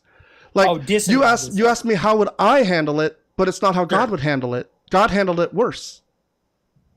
Sure. I like I said, I understand that perspective, but I'm saying from what I've learned, this is going back to the sovereignty, and just as much as a person who created something, they have the ability in some kind of capacity to change or alter that creation in a way. But when we think of it as humans, right? Because if you say that, you get into a weird spot, right? Because now you're like, okay, well, I created my child. Does that mean that I can, do the same effect? And that's where I have the hard part. And that's where I have the issue, with all that stuff, is understanding from my own understanding. And I'm not afraid to express that it's hard to understand that. And it's hard to get that sovereign part where it's like, okay, like if there's all these other ways that could have gone about, why didn't it? And so literally just an appeal to authority? So literally just an appeal to authority, just saying, well, God's ways are higher. He must know what he's doing. Genocide's okay.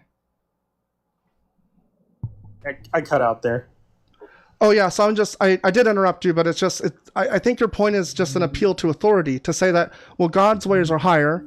Genocide's okay sometimes. That's it. Yeah, no. So I think that ultimately the judgment is placed, but people still have the ability to make decisions, right? And during this time, that would be war. Does God have the ability to make decisions? I think you're trying to excuse what happened by saying that they did bad things and they deserved it. Is that kind of your point? Well, I'm saying they're being judged, but just in the same that if I sentence you to prison, you've been sentenced, right? But then after that, the guards, the people in there, if they do stuff to you, that was on their own accord. Does that equate it to what I judged you? No, I just judged you. But then what happens after that is on the accord of the people. And I'm saying that during this time, a very real way was through war. And then the judgment was being passed, and then the people carried out the actions. And that's what I'm trying to express, is that these people carried out the actions during that time that were relevant. So in 1 Samuel 15:3, God says, now go and attack Amalek and utterly destroy all that they have. Do not spare them, but kill both man and woman, child and infant, ox and sheep, camel and donkey. So in my reading of this is not the people deciding to do more. This is God saying, do it all. Everyone. Yes. Destroy them. Yes. Yes. Right. It's bad. Yes. It's the wrong move. God did a genocide. I don't see any way that can be justified. So far, all you provided is that he's sovereign. Yes. And here's the thing is trying to justify, I think it's a hard position, right? With the burden of proof and the examples that we have here, it's pretty difficult to do that. But I ultimately think that this is a judgment that's being passed on people. I don't personally think that genocide is okay, but I think this is a judgment that was expressed would happen. Why do you worship a God that thinks genocide is okay if you disagree? Your morals don't align with your God. Well, like I said, this is the crux of the whole thing, is that with that belief, I have to understand that at some point, I believe that he's sovereign, and the decision that he's making is ultimately his decision over his creation.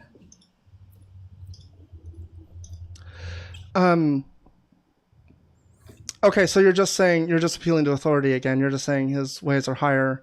I just don't see, this does not convince me that I should worship a monster, right? I see all these problems, and all you say is, well, he's God. What are you going to do? Yeah, no, I get I'm going to exert my own willpower, my own, sense of, dignity, and not bow to something like this. Which is completely fine. My job, I don't want to try to push my position on yours, right? I don't want to do that against you, and I get it. I know some people try to convince. I don't want to convince. I just want to answer the question to the best of my abilities.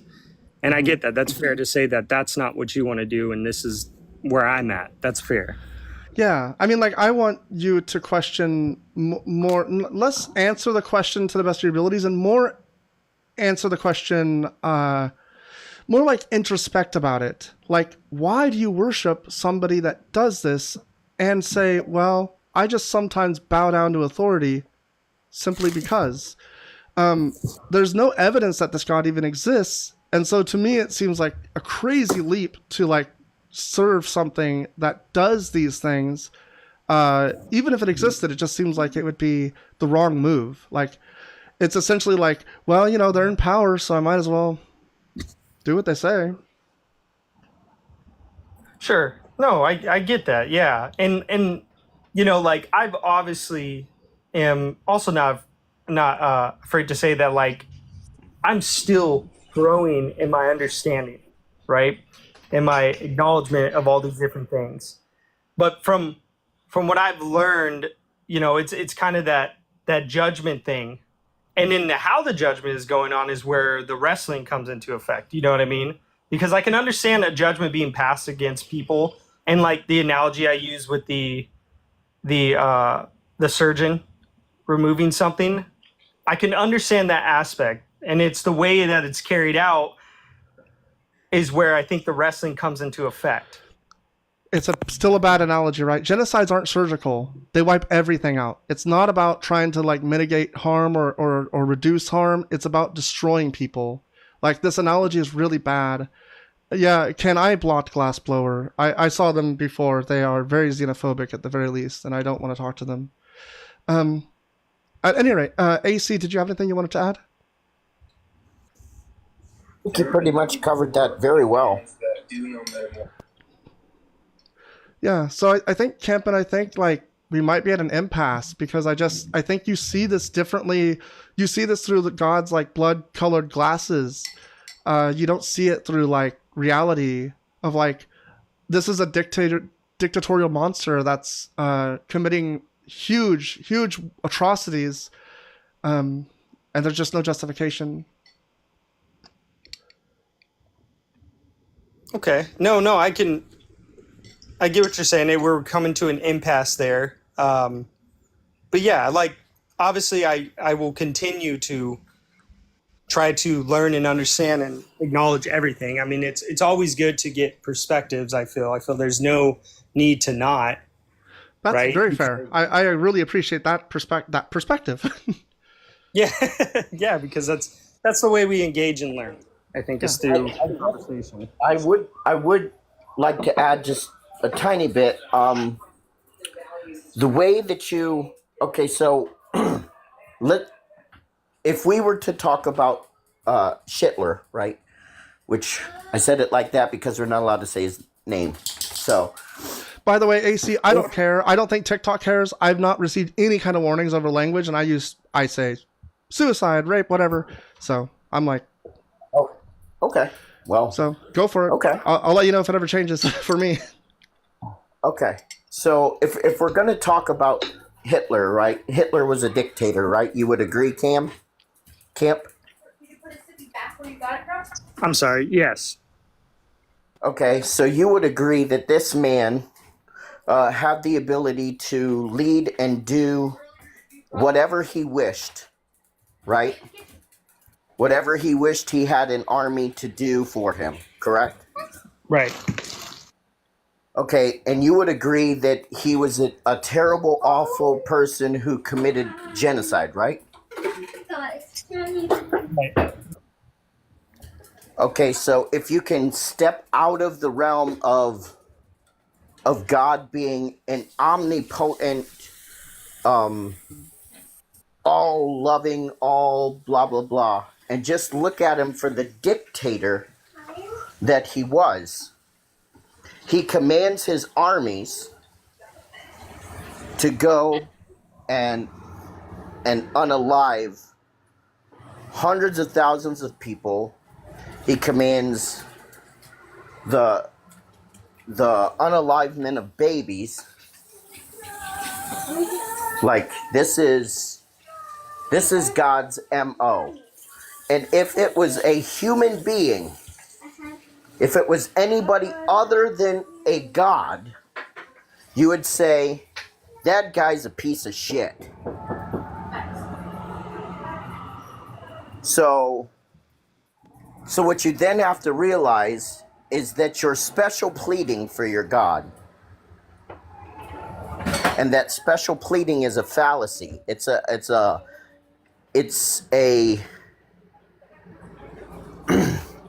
a kink in logical thinking and reasoning.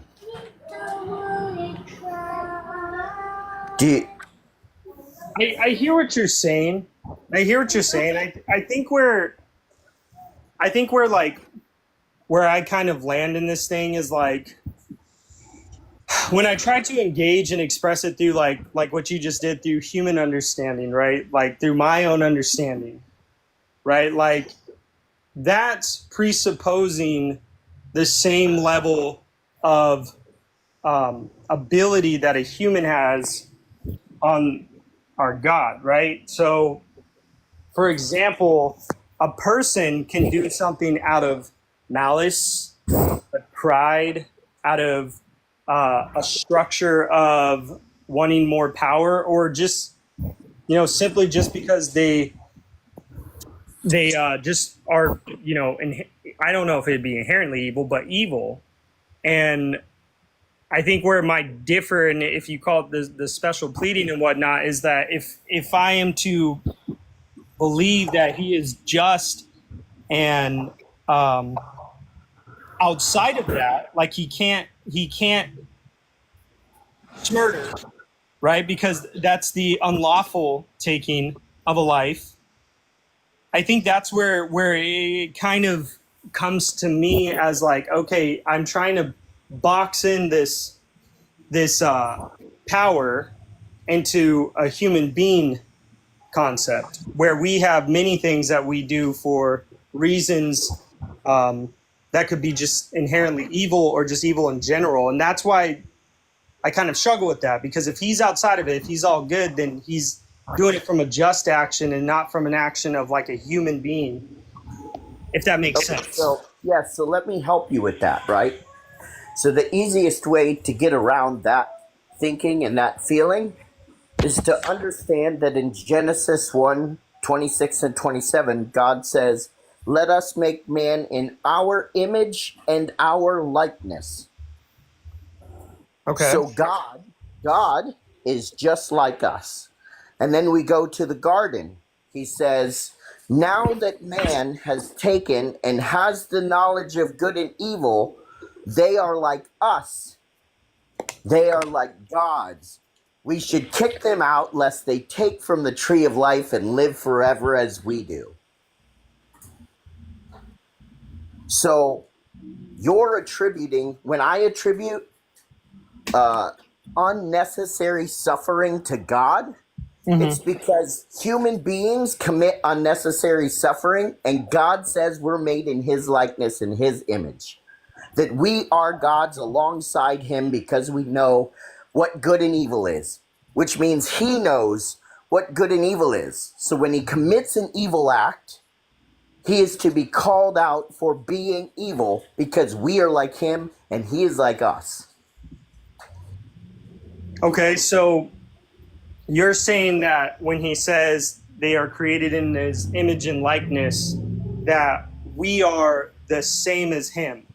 We are, yes. And he says this in Genesis chapter 2, after we've eaten from the fruit of the tree of life. He says they have become like us, knowing good and evil. So just to put that down a little bit more, I mean, when I look at that, I think you could be in the likeness and of the image in someone, but not be them. Could you say that's fair to say? I mean, the image and likeness is like, when I say the image and likeness, right? My children have my image and my likeness. Sure. So my daughter likes anime. I like anime. My daughter likes pizza. I like pizza. My daughter likes buffalo chicken wings. I like buffalo chicken Can wings. I real quick just say, if we ever met up in life, we'd be pretty good friends because I like all those things.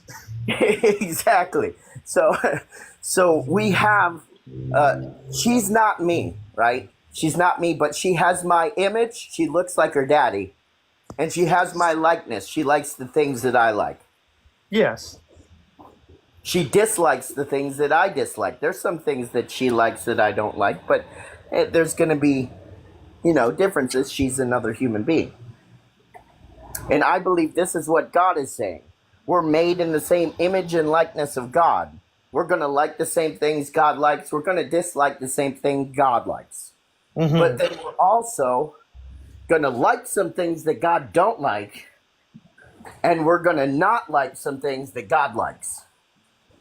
Yes. For some reason, God has this super deal where he loves to harm children. I have no idea why that is, because I could not possibly think of any reason why you should harm a child. But for some reason, God's okay with it. So this is where our likenesses differ. And I call him out on that shit all the time. I'm like, don't be petty. Like, why does a child have to suffer terminal cancer? If you want to give people cancer, give it to them at the end of their life. They've already had a good life. If they were to unalive, they'd be fine with it. I know hundreds of people who get cancer in their 70s, and they're like, oh well. They're like, oh well, I don't mind. And I'm like, oh well, why don't you care that you have cancer? And they're like, I lived a good life. I've lived here for 70 years. I'm good. But why does a baby have to get cancer and unalive before their 10th birthday? Yes. Or their 5th birthday? This is completely ass backwards for an all-loving God. So you're saying that all these, the evils in the world is because of him? He says that plainly in Isaiah 45:7. It says, I create peace and I create evil. I, the Lord, do all these things. You can't have a knowledge of good and evil if God didn't create the good and the evil to put in the tree. Gotcha. Yeah, I mean, the way I see, going back to what you said, like I said before, and I understand your perspective on that, and those are hard issues. And we're in the likeness and image, but I never would say that I am a god or the god or even close to that. I mean, Jesus calls us gods. Moses calls us gods. Isaiah calls us gods. God called us gods. I understand that, but I'm saying, me personally. Oh yeah, I completely understand. I don't call myself a god either. The back pain alone, I would hope that It's a a god dead giveaway. Dead giveaway. Yes, I would hope that a god doesn't experience back pain, Sure. because if he does, I hate being a god. Yes. Yeah. So, like I was saying a little bit back before, with the whole impasse thing, there's definitely things that I am not going to say I have any or anywhere near the knowledge that I wish I did. And, it's something that I'm going to go back to the drawing board to better understand, because ultimately without it, I'm not going to be able to carry myself in the same way. Right. So That's an important thing to do. Always reevaluate your worldview, especially when you're given new information. That's called critical thinking. And critical thinking is all that we ask Christians to do. Most of them will be like, nah, I'm just going to trust God. So as long as you're critically thinking and reassessing your worldview and fixing the problems that you find in it, you'll be all right. well, I appreciate you guys' time. Yeah, thanks for coming up. It was a nice conversation, I think. Thank you. I hope you guys have a good rest of your day. You too. Did I do all right there, Pink? I think you did great. Thanks. You did too. Thank you. Yeah, it's tough because it's like an abstract issue of like deciding what values you're going to follow, what you think is right, and then drawing the line and not letting things cross it. And I think this God crosses the line that I've had to make my own line, and the God crosses it too much. I come from a more Judaistic point of view. In the Judaistic point of view, like they understand that they're henotheistic. They understand that God called them gods, right? And so when I look at God, I don't have a problem fighting with him. Pull up on me, bro. Like if he's doing a bad thing, I'm gonna call it out. Not that I believe that one exists. I'm just saying, if we're talking about the guy in this book, pull up on me, bro. Yeah, it's I don't know. I don't know how I never. I mean, I guess no one talked to me about it, and that's partly why I want to do this, right? Like, had somebody earlier get mad at me asking a bit like, why am I doing this? You know, and it's just like, I wish somebody had done this for me. I wish somebody had like said, did you know that like the God you worship did all these things that they're not telling you about? And here's a bunch of evidence that like the books you think are so like sacred, oh, they're like full of shit. Like copies upon copies of like, you know, like Matthew copying Mark, and it's just like, that's crazy. And if you'd have known it sooner, you wouldn't have been a Christian for as long as you were. Yeah. And you feel like you wasted your life a little bit because you could have been out doing so much more with the time you had. Yeah, and not only that, but it's kind of like I've had to really struggle with like the time that I truly believed sucks that I wasted, that I lost it. But I don't know that like it's not a huge chunk of my life, but a huge chunk of my life was influenced by these beliefs that I didn't deconstruct and figure out are bad beliefs. I just took them, you know, I just took them as like, well, they're true even if God's false. Like, so there's just a lot of harm in it. I completely understand that. And I don't like to beat up the people. I'm an anti-theist. Mm-hmm. So I don't like to beat up the people, but I do love to beat up on the religion.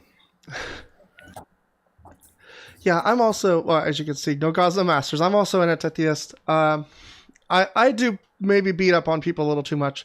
I'm trying to calm down.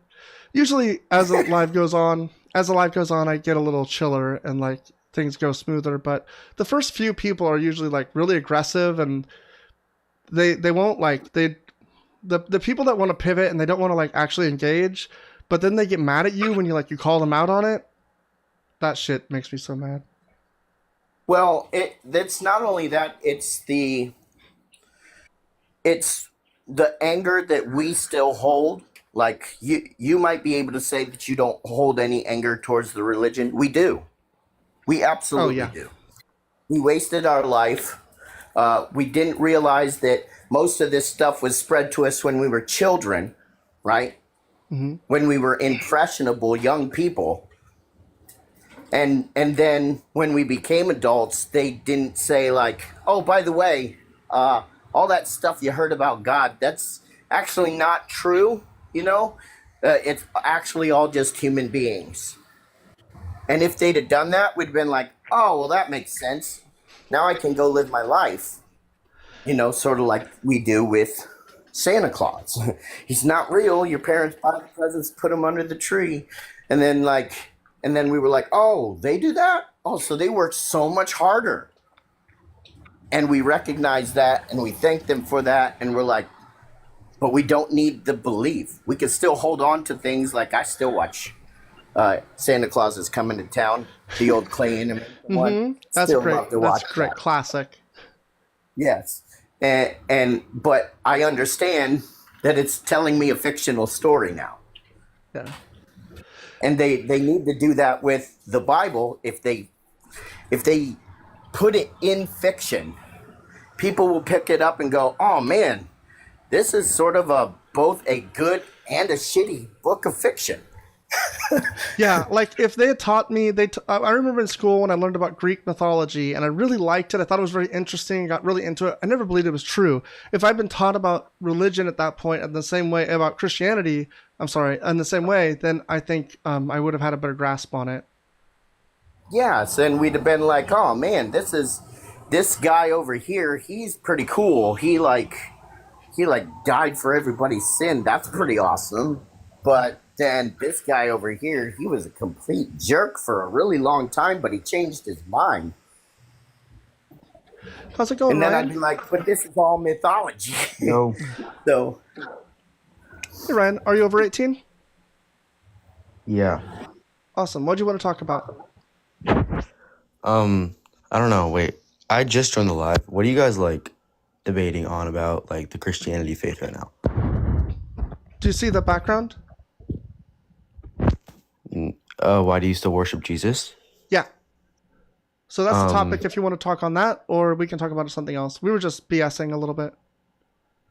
I can talk about that. First of all, there's historical evidence that Jesus did live. He's out of his tomb. Everyone else is like Buddha's still in his tomb. Joseph Smith's still in his tomb. He's the only one out of his tomb. He rose from the dead. The historical evidence. Where's that the he rose tomb? from the dead. It's in I believe Jerusalem, right? which Let's one? see. There's four. Jesus' tomb The one that- location. The one that traditional Jesus- location of Jesus' tomb is believed to be within the Church of the Holy Sepulchre in Jerusalem. However, in an alternative site, the Garden Tomb is also considered by some to be the actual burial place. So it's possibly one of two tombs. Four. There's four in total. Oh, four. Yes. Those two are the only ones that are mentioned through through like the churches, the Garden Tomb and the Sepulchre Tomb. Oh, I see. So, yeah, that doesn't seem super convincing that there's multiple claims as to where Jesus was buried and there are just empty tombs. Like, that doesn't seem like a good reason to worship Jesus. Okay, but the historical evidence says that he lived and everything about him was true. So can you explain What historical evidence? the Bible?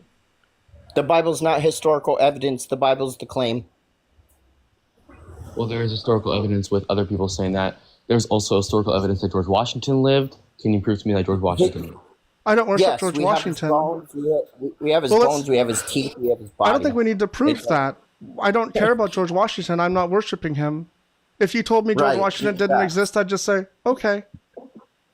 Well, I believe in I mean, Jesus. I'd want to see some facts, but some evidence, but like, There is evidence. There is multiple things where no, I mean, there's if- first of all his crown of thorns is in a museum right now, and so is his robe that he No, wore. it's not. Yes, No, it it's is. not. That was the crown of created by thorns the is in a church. museum. Are you crazy? Yeah, It's a fabrication. It's not real. it's in a church. Sorry, not a museum. Yes. No shit. And you're not allowed to get a DNA sample from it or anything because it's a fake. We don't have any artifacts from Jesus. Well, We don't even let's have a table that the supposed carpenter built. AC. Let's grant that Jesus even lived and that Jesus even died and resurrected and that he is the Son of God and that God exists. Let's grant all of this stuff. Why would you worship Jesus when he is the God that commanded these crazy bad things? Genocides, mass killings, sanctioning and regulating slavery, sexual assault as judgment. Like, this isn't a being that I would worship, even if they are God, even if they created the universe. Why do you do it? Why do I worship him? Yes. Makes my life happy, and I have multiple signs of Jesus in my life. Like I've had like encounters with him that just makes him real in my life. That's just like simple as that. So you would bow to anyone that makes your life better? No, he literally revealed himself in my life twice. Okay, but he committed genocide twice. Okay, If Hitler revealed himself in your life, would you worship Hitler? What Hitler was? What do you mean revealed himself? Like Like when you learned about Hitler in the books, right? and you saw, hey, Hitler's been revealed to me, did you then worship Hitler? No, I'm saying that like when I was praising God in this adoration chapel here, on a retreat in Iowa with all my friends, we were in an adoration chapel and we had multiple encounters with Jesus. The cross was moving, Mary was moving, and it was just like filling up our spirit, and it was like just crazy. I'm talking about that, like not what. Okay, so I grant you that the God maybe exists and you saw the God doing things, but why worship the God if he committed genocides, mass killings? These are the questions that I'm asking you, and you're just saying, because he contacted me. Why wouldn't I? It's like, because he's a monster. Well, I haven't really like done research in the mass killings and the genocides. Like, why do you worship a God you don't know? I do know him. You haven't heard about his works. I haven't done his like. It's in his word. You don't need to research. Here, let's go. Let's find the. Oh, why did it go to this? Went to a weird window. Let me find. Yeah. Is it gonna find it? Yeah. Okay, 1 Samuel 15:3. So this is God saying to go and attack Amalek and utterly destroy all that they have. Do not spare them, but kill both man and woman, child and infant, ox and sheep, camel and donkey. So this is God commanding a genocide. This is the God that you worship doing that.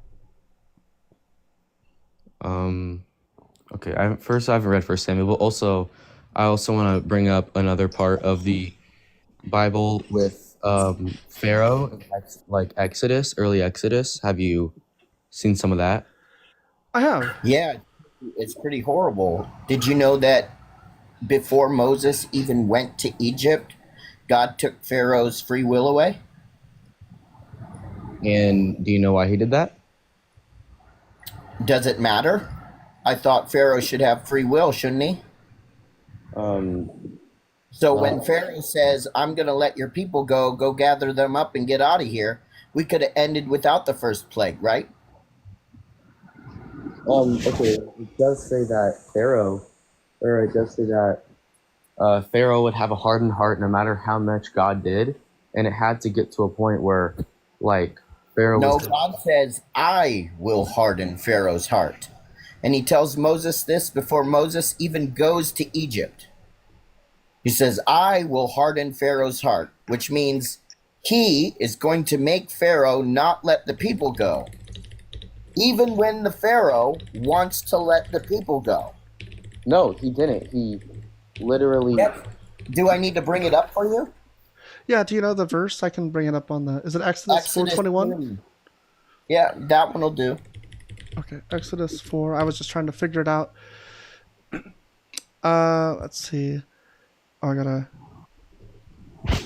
I gotta put it on the screen. Okay, well, like, God didn't... I guess it's like Pharaoh didn't want to release them before God put the 10 plagues, and God did this because he wanted to demonstrate his power and his glory for the 10 plagues, and like kind of like subsequent deliverance of like, the Israelites. Ryan, you know what I mean? Ryan, and the Lord said to Moses, when you go back to Egypt, so Moses hasn't gone back to Egypt yet.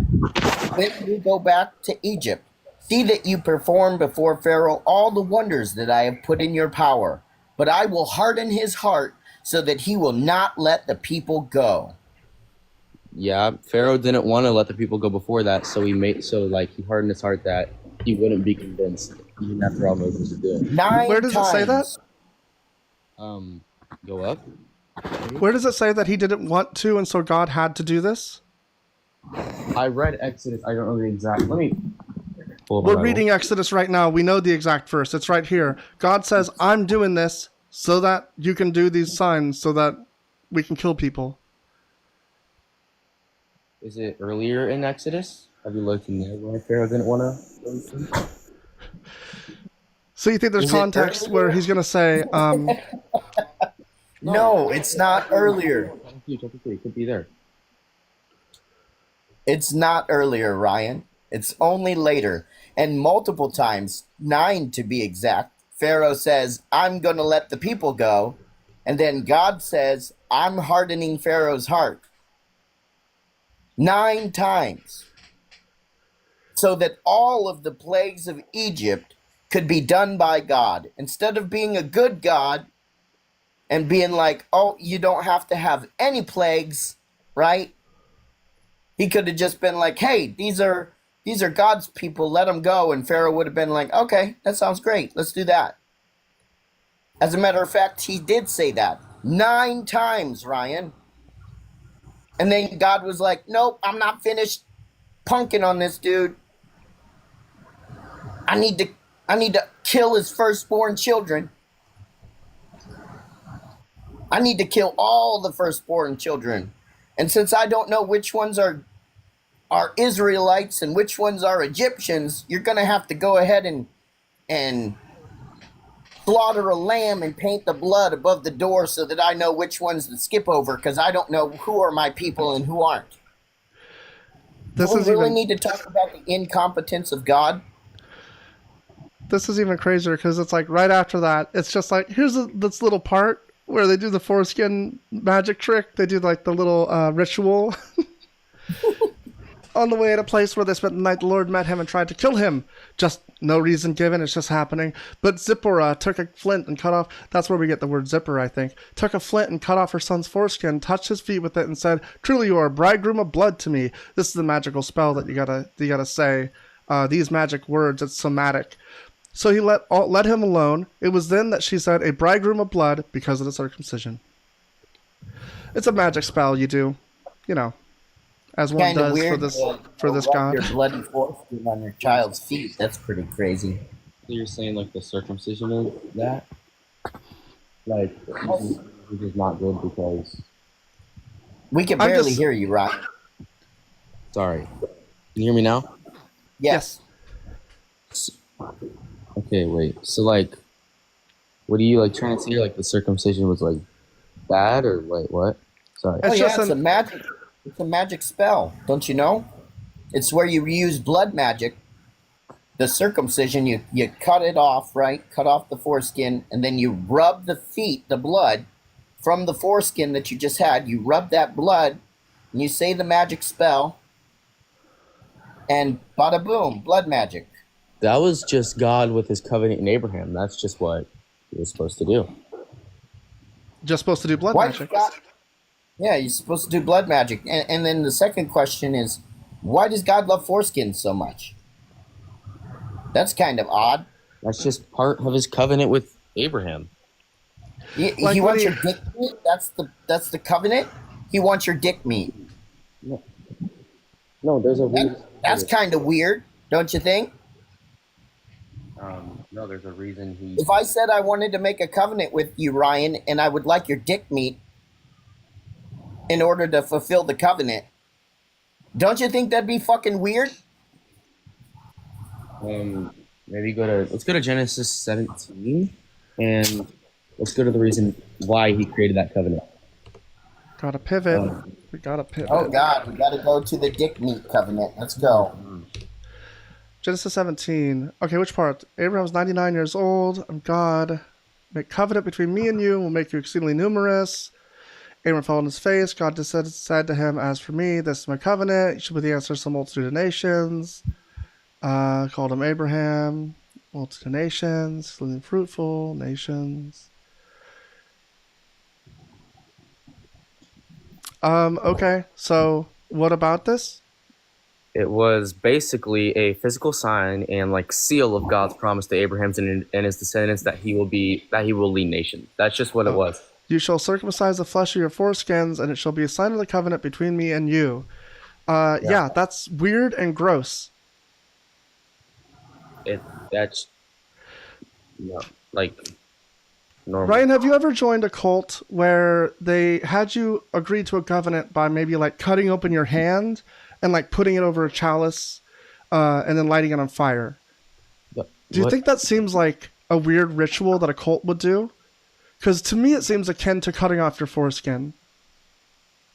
No, that's not. Because, well, why would you you say like putting it on fire? Mutilating your Over body, pallets? mutilating your body for a covenant. I think it's weird. I think it's like cult behavior. Very Mutilating much so. other people's body that they can't even consent to. Wow, that's insane. Like, Are you familiar with 1 Peter 3:15? That you should be ready to defend your faith. 1 Peter 3:15. Yeah, defend your faith, and like you're kind of like being like, I don't know, whatever. I haven't read 1 Peter yet. No. Well, you can assume that I'm telling you the truth. How much of the Bible, as a percentage, would you say that you've read? I'm reading. I'm reading the whole Bible right now, and I'm halfway through Exodus. I just started like last week. Oh, okay. How long have you been a Christian?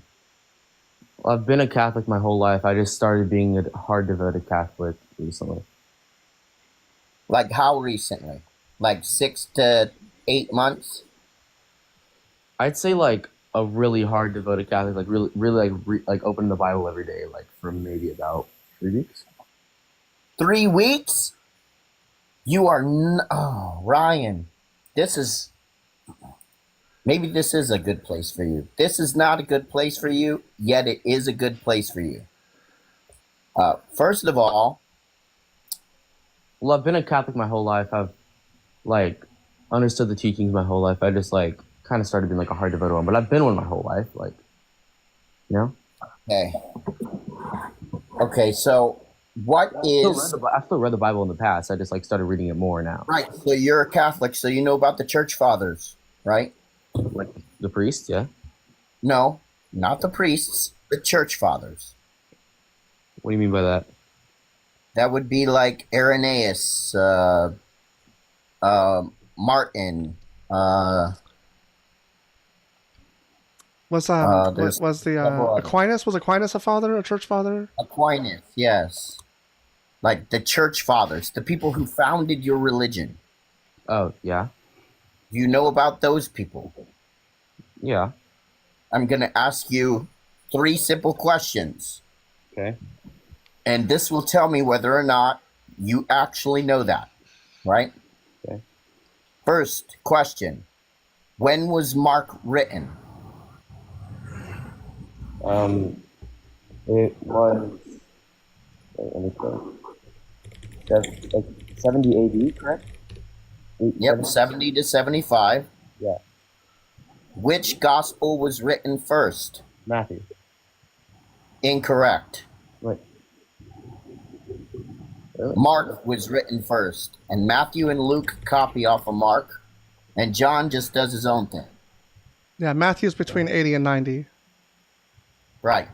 So, who are Matthew, Mark, Luke, and John written by Matthew, Mark, Luke, and John?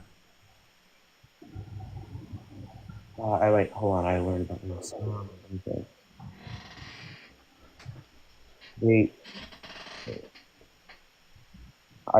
I think it was no. That's right. No. Yeah. They were designated those names by an early church father by the name of Irenaeus. Mm-hmm. In I think it's like 280 to 380 CE. Matthew, Mark, Luke, and John are Matthew, Mark, Luke, and John eyewitness testimonies. This is a simple one. I guess not from those. Right. The answer is no, they're not. Yeah. Because they were written at a later date and told from a third-person perspective. Mm-hmm. Right. So now that we know that these books aren't eyewitness testimonies of Jesus, Jesus never wrote anything in his life that we can attest to. Couldn't it have been like passed down from? No. Yeah. Well. The reason it's no is because of Acts. We know that Acts was written by the same author of Luke, which was not Luke, it was an anonymous person. But in Acts, it tells that Paul, who used to be called Saul, was persecuting the people of the way when he had a vision, when he fell off his horse, bumped his head, and had a vision of Jesus.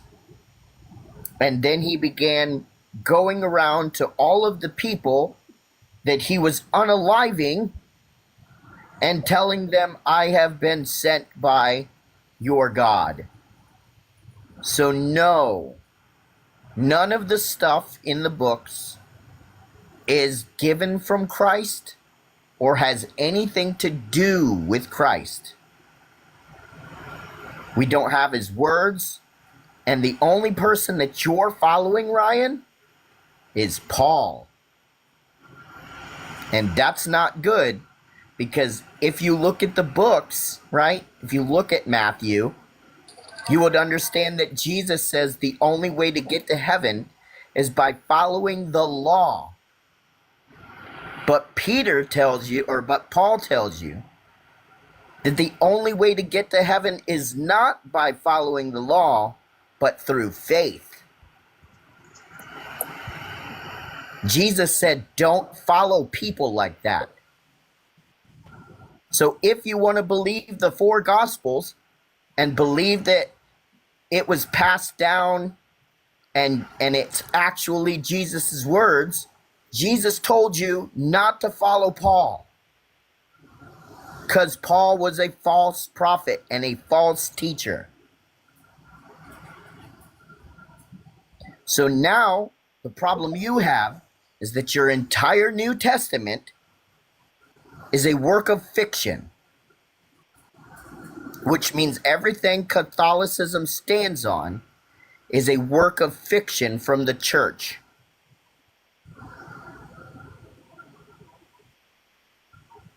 You don't want to follow that.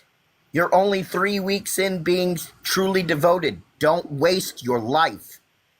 I'm telling you, I was an associate pastor for 15 years. Don't waste your life. Go out, live your life, be a good person to people. Good and bad resides in humanity, Ryan. You can be a good person or you can be a bad person. It all matters through empathy. Be a good person. So wait, do you believe in heaven and hell? No, because So- heaven and hell isn't literal either. Hell is a place called Gehenna. Do you know where Gehenna is? No. It's an actual place on the outside of Jerusalem where they burn their trash. They would also throw their babies there and unalive them. You're not going to Gehenna, Ryan. You're not going to hell. Hell is a Norse concept that the church appropriated. There's no reason for you to follow this. Don't do that to yourself. Because when you find out the truth, right, that this is all made up in fiction, and that Revelation is a plagiarism of Josephus's War of the Jews, then you're going to be in a place where I was 8 years ago, where I felt lost and wanted to unalive myself. Don't do that to yourself. You seem like you're a young person, right? You seem like you have a good head on your shoulders. Go do something with your life. Go make it happy. Go make it. Oh, my life's happier than it's ever been. Don't I'm the happiest I've ever been. I'm phenomenal. I thought that too when I first turned to Christianity. I thought that too. But I'll tell you now that I've been deconstructed for almost 9 years, right? I'm the happiest I've ever been. I got a place of my own. I got a wonderful family, 2 awesome children, a wonderful wife, been married for 20 years. I would say, like, for me, all of the things that I used to think were beneficial to my life, they were actually bad, like pale representations. They were like facsimiles. There were things that I was missing, like community and friendship and like love, but they weren't real. And once I stopped believing, once I showed the slightest sense of doubt, everyone just let me go. Like, they didn't turn on me, but they just weren't interested in being around me and associating as much because I wasn't following the cult as well. And so it's just not like a real source of those good things, because you'll lose them if you don't follow the rules. I think you can find all of the good things that make you happy in religion outside of religion, and it's more sincere. It's not based on anything that you need to do. It's like you can show up as yourself and be accepted and find that happiness. So how would that be a thing? So before I was a hard devoted Christian, my life was not anywhere where it needed to be. I did have bad thoughts. I had thoughts of thoughts of getting there, about wanting to end my life. And ever since I've met Christ, ever since I have fully had that encounter with him that I told you guys about, I have, like, my life has changed. You know what I mean? Like, I'm happier than I've ever been, and I'm happy with it. And I don't think I'll ever change. Okay. Right. So, do you mind if I give you my testimony? Go for it. So before I went back to the church and became an associate pastor, I was working for Walmart, and I had stole a whole bunch of things because I felt like that's what I needed in my life, right? Yeah. And they came to me one day and they said, you have two choices. You can pay back this money, because I lied. I told them I only took like $500, right? And they said, so there's two things that can happen here. Either you can pay back the $500 and you're going to lose your job today, or we can call the police and they can take you to jail. And I said, well, of course, I'd like to, give you my smock, and I'll pay back the $500.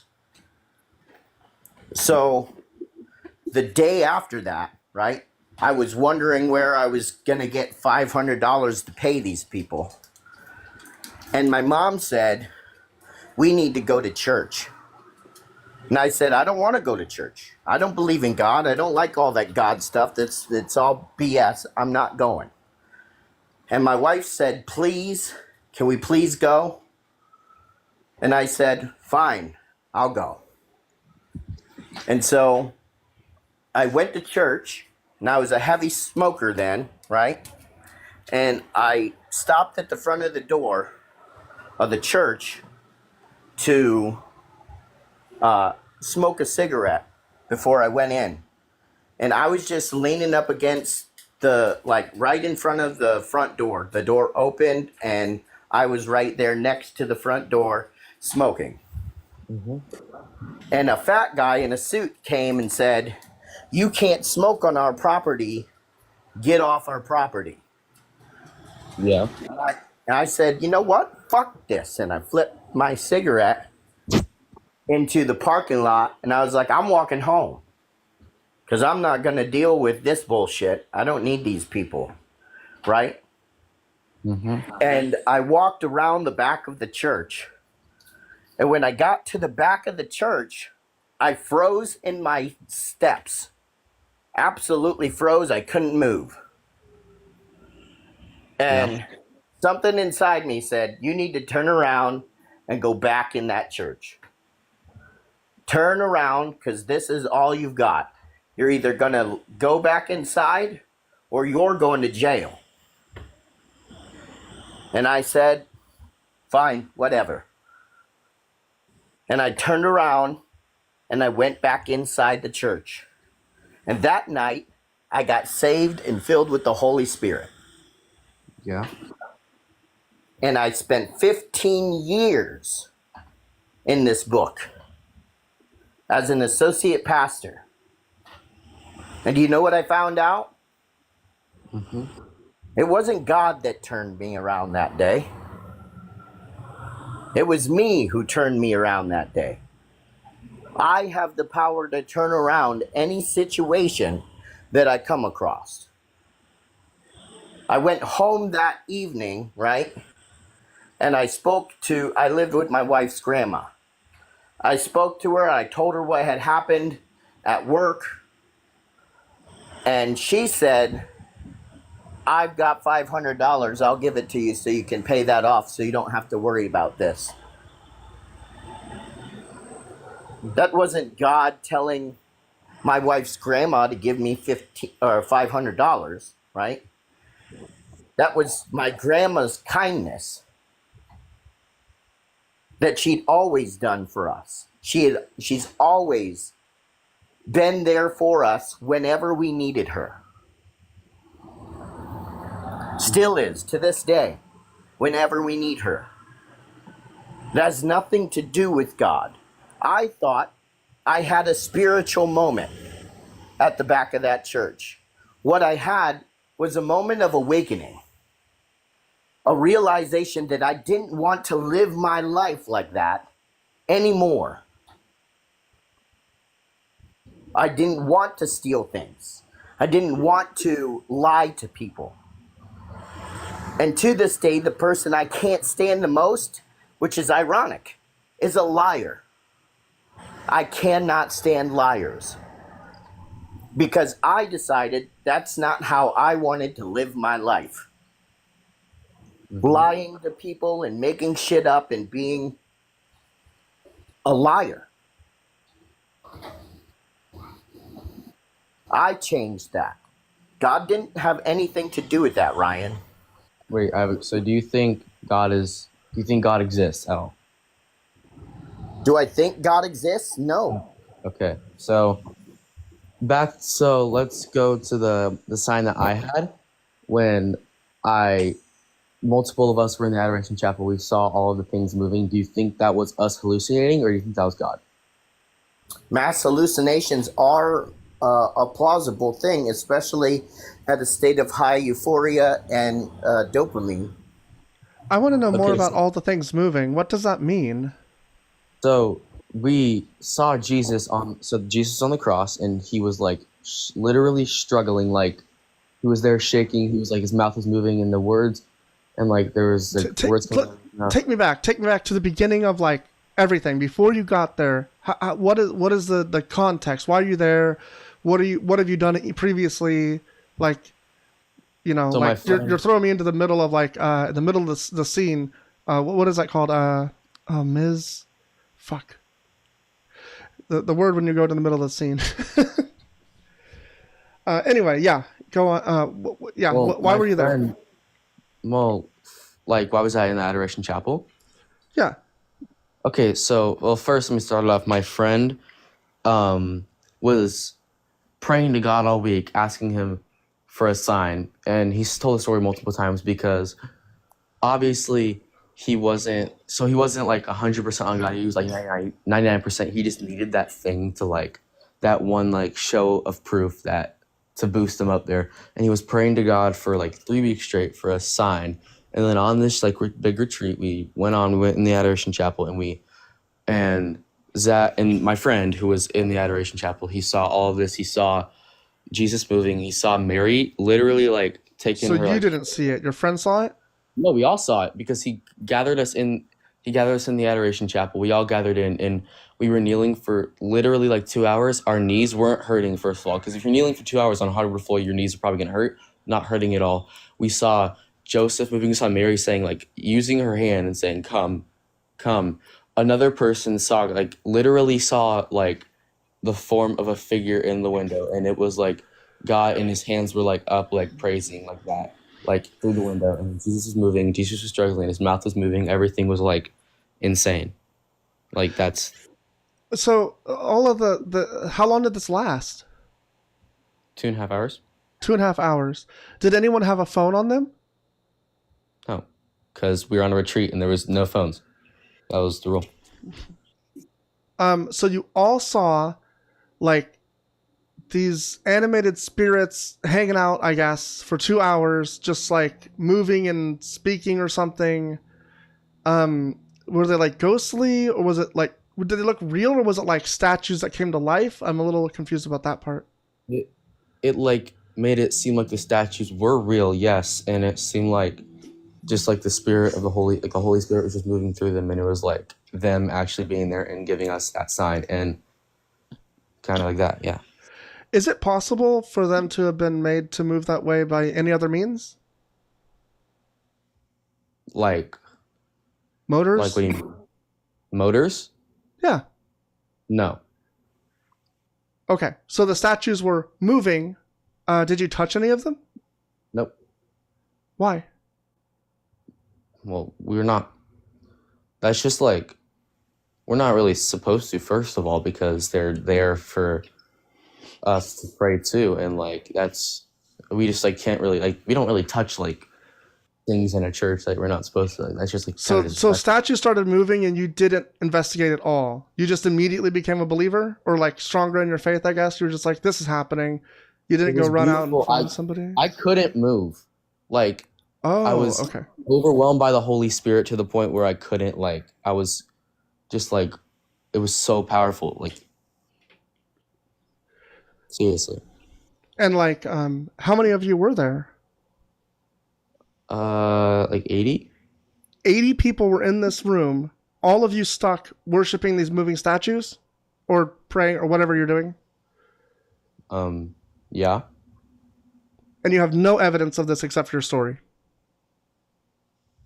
Yeah. Yeah, Chopper Lee asked a good question. Did they have you eat or drink something before this? This sounds like it sounds very unbelievable. It's the work of if it God. happened to made you, I cannot discount that you had some kind of experience, but I just don't buy it. It sounds insane.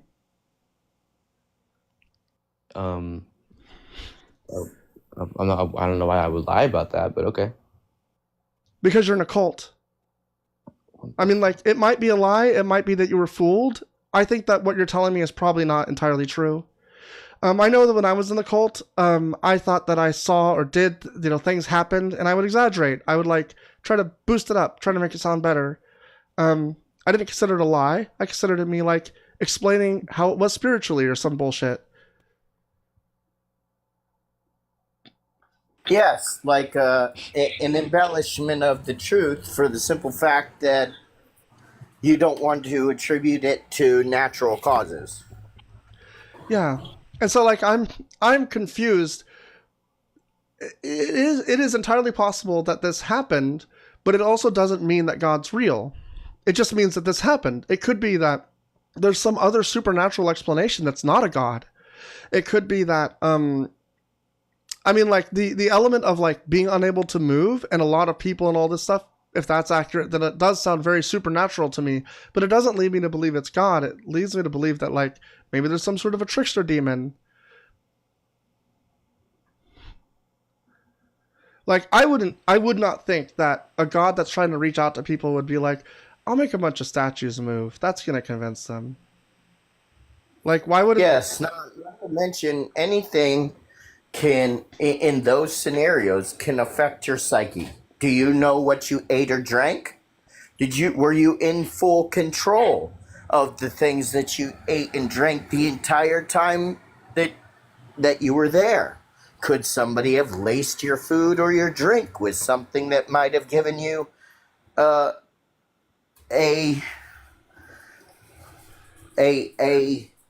like an altered some perception. sort of hallucination, an altered perception? Yes, Yeah, something that the entire church could have taken. 80 people could have been laced with something and had a mass hallucination. It could have even been like unintentional, right? Like, what if there's something accidentally in, like, an ingredient that's been in there or whatever? It's just like something that happened. It's just, all of these things just are more likely than statues moved around and everyone was stuck to the floor through like magic.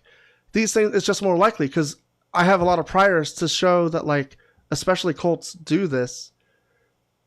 Yeah, and Literal that's just thing. it's not gonna, like, all these what ifs, it's not gonna change for me, and I'm fully believing that was the Holy Spirit working through me, and you can't change that, and I don't care how much you try, you're not gonna change that, and the power that God has through me is stronger than any power that anyone has.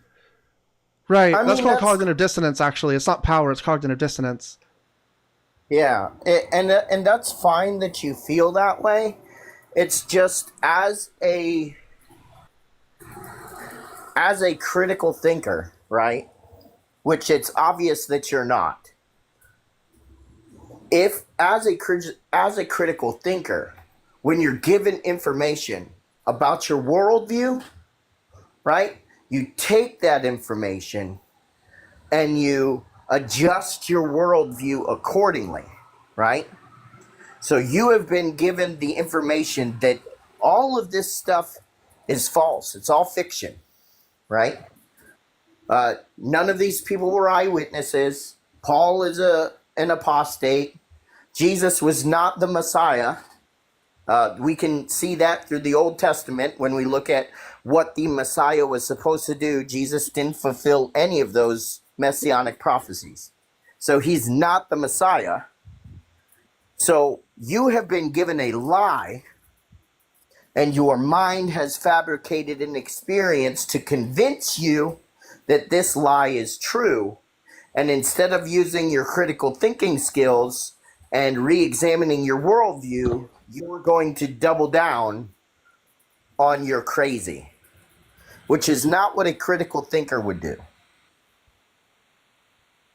So I would say to you, right, it would probably be best that if you need a God, a big sky daddy, to tell you what's right and what's wrong so that you don't do bad things and make boo-boos in life, that you should probably hold on to that, because it's people like you that need to be locked up.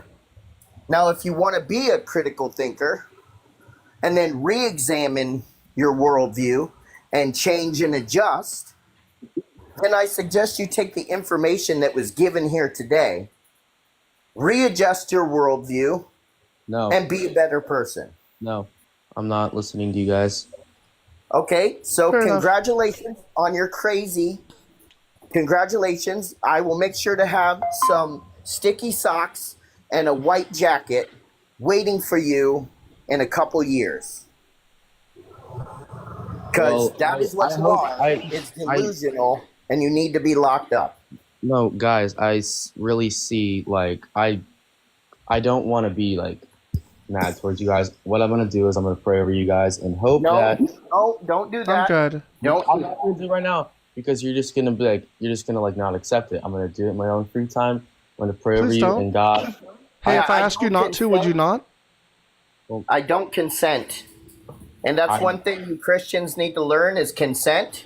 I'm just So not when an adult tells you not to do something, no means no, Ryan. When a girl tells you no, no means no, Ryan. Learn consent. Don't pray for me. I don't want your prayers to your fake God. No.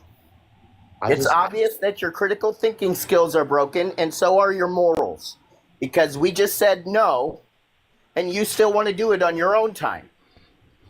Because your morality I'd is li- broken. I'd like to know you and so didn't is your even mind. ask. You didn't even say, like, hey, can I pray for you? It was just like, I'm doing this. And then we said no, and you're like, no, I'm going to do it when you can't even tell. It's like, just leave us out of your mumbo jumbo spiritual stuff. It's not interesting to us, and it's weird.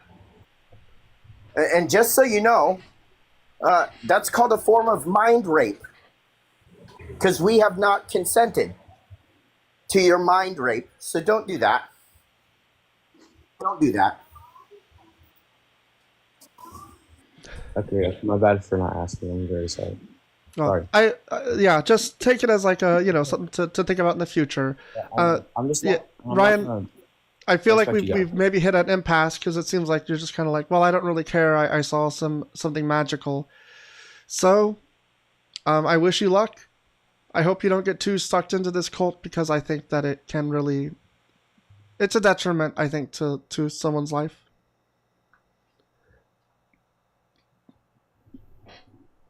Do you have Okay. anything else you want to talk about? Nope. Just hope you guys do. I don't know, like, do what's happy for you in life, and if it's not Christianity, I respect that. So yeah, I respect your decisions, and I'm not going to give you backlash for it at all, because that's not what I want to do. Okay. Well, weird thing to say, but have a good day. Yeah. Bye. Yeah, Christians, you don't need to tell us the things you're not going to do to us. You handled that very well. Just don't do them. You did great. It was fantastic. Thank you. I think I've spoken to this person before. Hey, Lowlife, how's it going? Hey, what's up? Not low life. Have you spoken to this guest before? Yes, I have spoken to low life. He's the most ridiculous person you'll ever meet in your life. Oh, I doubt that. I've met some ridiculous people on this app, and I haven't blocked him yet, and I think I've talked to them so far before, so they're not the worst. Yeah, I guess maybe they can be ridiculous, but not the worst. How are you doing? Yeah, the reason I'm so infamous online and people don't like me is because I'm not the normal Christian, and I bring a lot of facts to the table. You're very special. That atheists can't really adhere to, and it hurts them when truth is brought to the table. I am looking for that truth. Bring it. Let's see this truth.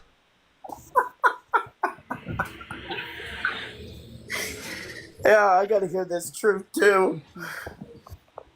The day that Lowlife starts telling the truth or spitting facts is the day I become a Christian again. Yeah, this is incredible because it sounds like you're the only actual Christian too. That's pretty cool. I'm a Christian. Hi, I'm Low. I'm 23. Christians, why do you still worship Jesus? Well, because there's archaeological evidence that Jesus was real. Okay. Oh, there. Give it, please. I mean, you would say, like, for example, like, you don't believe in dinosaurs. I know that dinosaurs are real. I know, but let's say you don't believe dinosaurs are real. And the way I would have to prove that to you is by literally giving you those dinosaur bones. That's like the only evidence. objective truth. Yeah, that would be It wouldn't the be just evidence. the concept of dinosaurs anymore existed, right? Right. I just want to get that out of the table, right? So if I brought you the bones Of Jesus, then he wouldn't have resurrected because there wouldn't be bones. And therefore I your never entire said that religion though. is Yet false, I right? never said that. But Okay, so I think you never said it because you realized you don't know how to finish that sentence. What? Exactly. You didn't Yeah, say so- it because so- you don't know how to finish your analogy. It doesn't make sense. Does everybody have Google or something? I just don't want Will you to think I'm please stop pulling it on my ass. galloping and just give us the I've evidence? got I've got the internet. I can look up whatever source you want me to look up, but I'm not going to research things. See, I'll pull it up. I'll pull it up. Well, just tell me what you want me to look up, and I'll look it up. I'm just saying that I'm not going to look for general like. You say dinosaur bone, or you say dinosaurs don't exist. I say I have the dinosaur bone. This is a straw man. This is a weird straw man analogy. Like, all we're saying, all I have asked is, why do you worship Jesus? All you're doing so far is telling me that I'm making a claim that dinosaurs don't exist. Can you please tell me, why do you worship Jesus? Okay. Give us the archaeological evidence that you have. Stop All right, talking stop and screaming. provide the evidence. You don't have to be angry. You didn't even believe this was real. All right? It's not real. So calm down and let me tell This you. is why Calm I'm down. asking you for the evidence.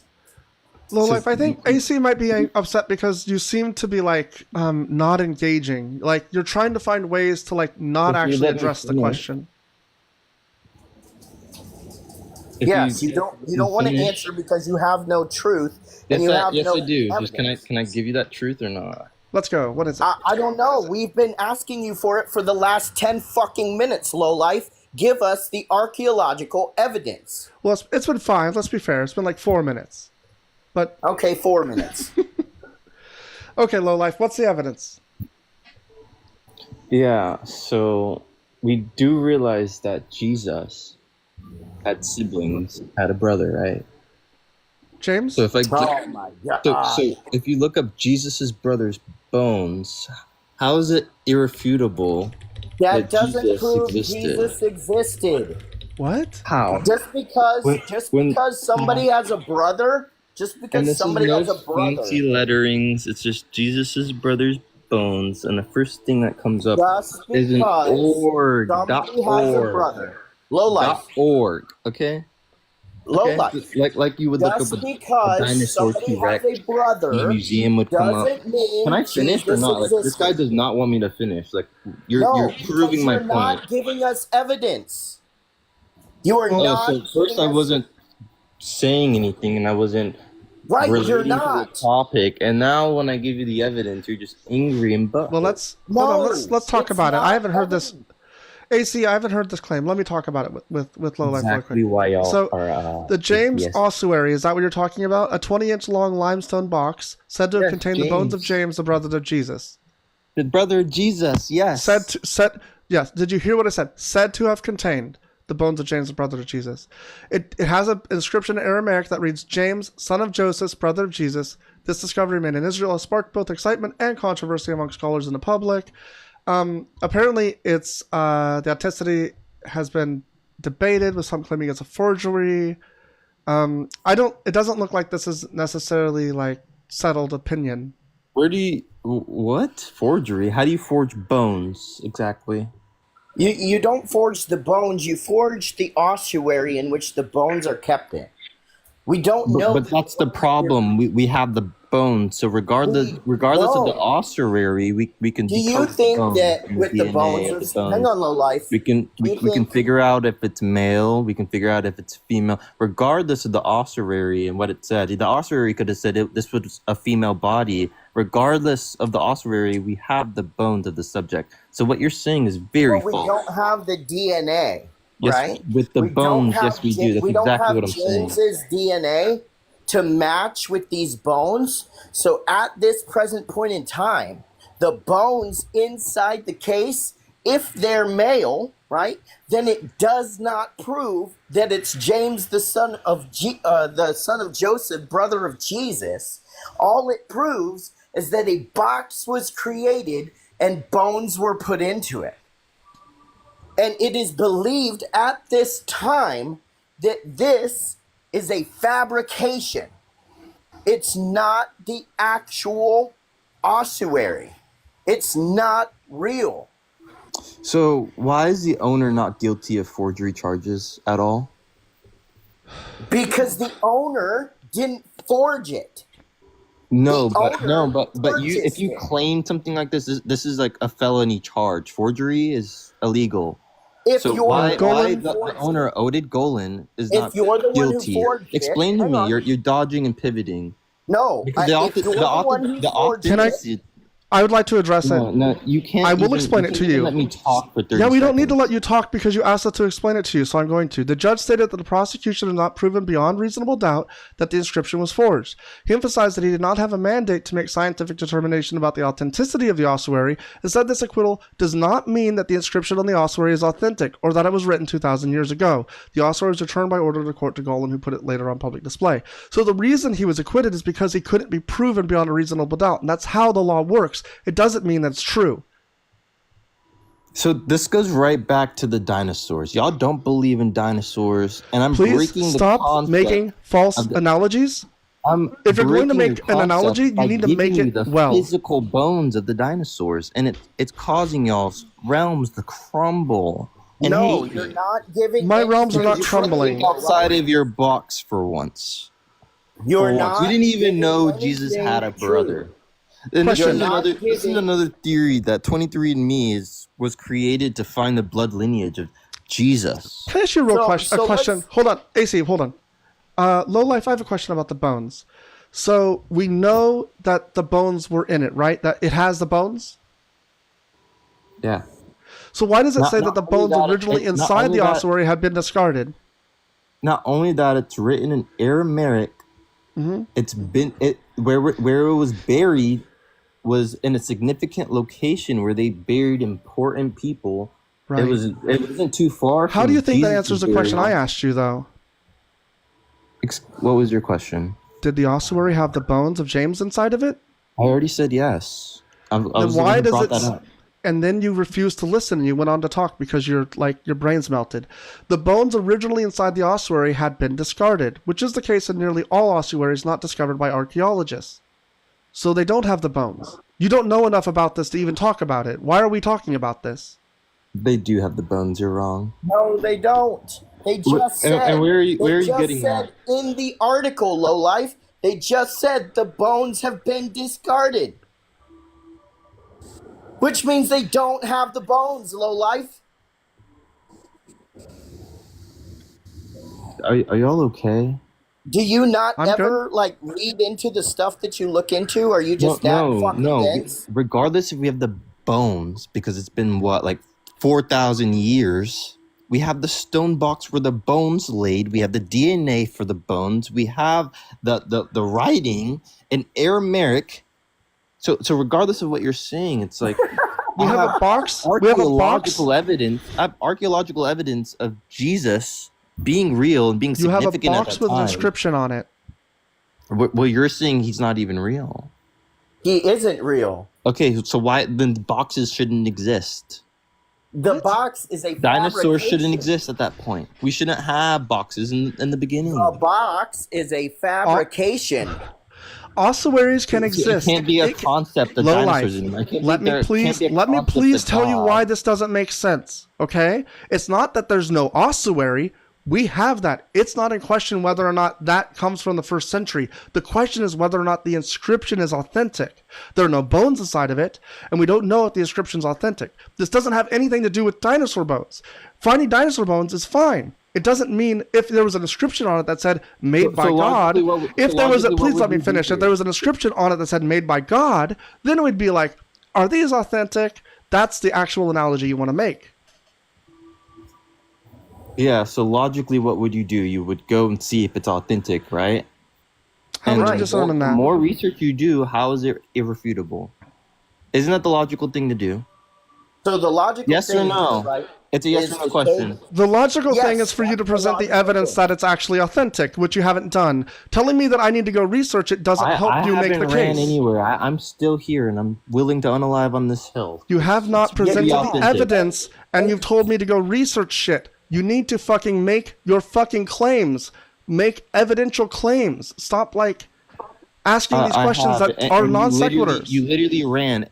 If this wasn't real, You're what the y'all are one claiming, running. why are we finding stone boxes? You Did are you the just- one running. Ossuaries exist. You're not answering my question. If you do not You're believe not this is real, listening this is to the not answer. this Jesus is not in reality. Why the hell are we finding stone boxes? We're Just ask- not. We are not finding. Let's just clarify this up real quick, okay? We are Yeah, not let's finish finding here. stone boxes with the name Jesus on them for his family members because Jesus didn't exist. This was created by somebody from the church. That's why the man who was taken to court for it wasn't arrested for forgery because he didn't forge it. He bought it from somebody who forged it. So congratulations, lowlife. Yeah, I can't go round and round in a circle anymore. Asking me about why do we have the box, it's a non sequitur. It's a red herring, right? It's not actually Yeah. related to the question of, like, is the box authentic enough to believe these are James's bones? Sorry, James's bones. That's the actual question. It's not whether or not the box exists. You are trying to, like, goalpost shift everything you can do. And I did run. I dropped the guest because I'm tired and I want to go. AC, thank you so much for being up on my panel. It's been really fun. I think it's really cool. You're welcome back anytime. It's been a pleasure to meet you, and I enjoyed my time here with you. Awesome. Thank you. Have a wonderful day. You too. Malargark, I see you in the box, but unfortunately I'm pretty tired. I think I'm going to go eat some lunch. So I'm sorry I'm not going to let you up right now. Go and follow me. And then the next time I'm live, you can come back and we can discuss. And that goes for everyone else. Follow, like, subscribe, do all those things. Have a good day.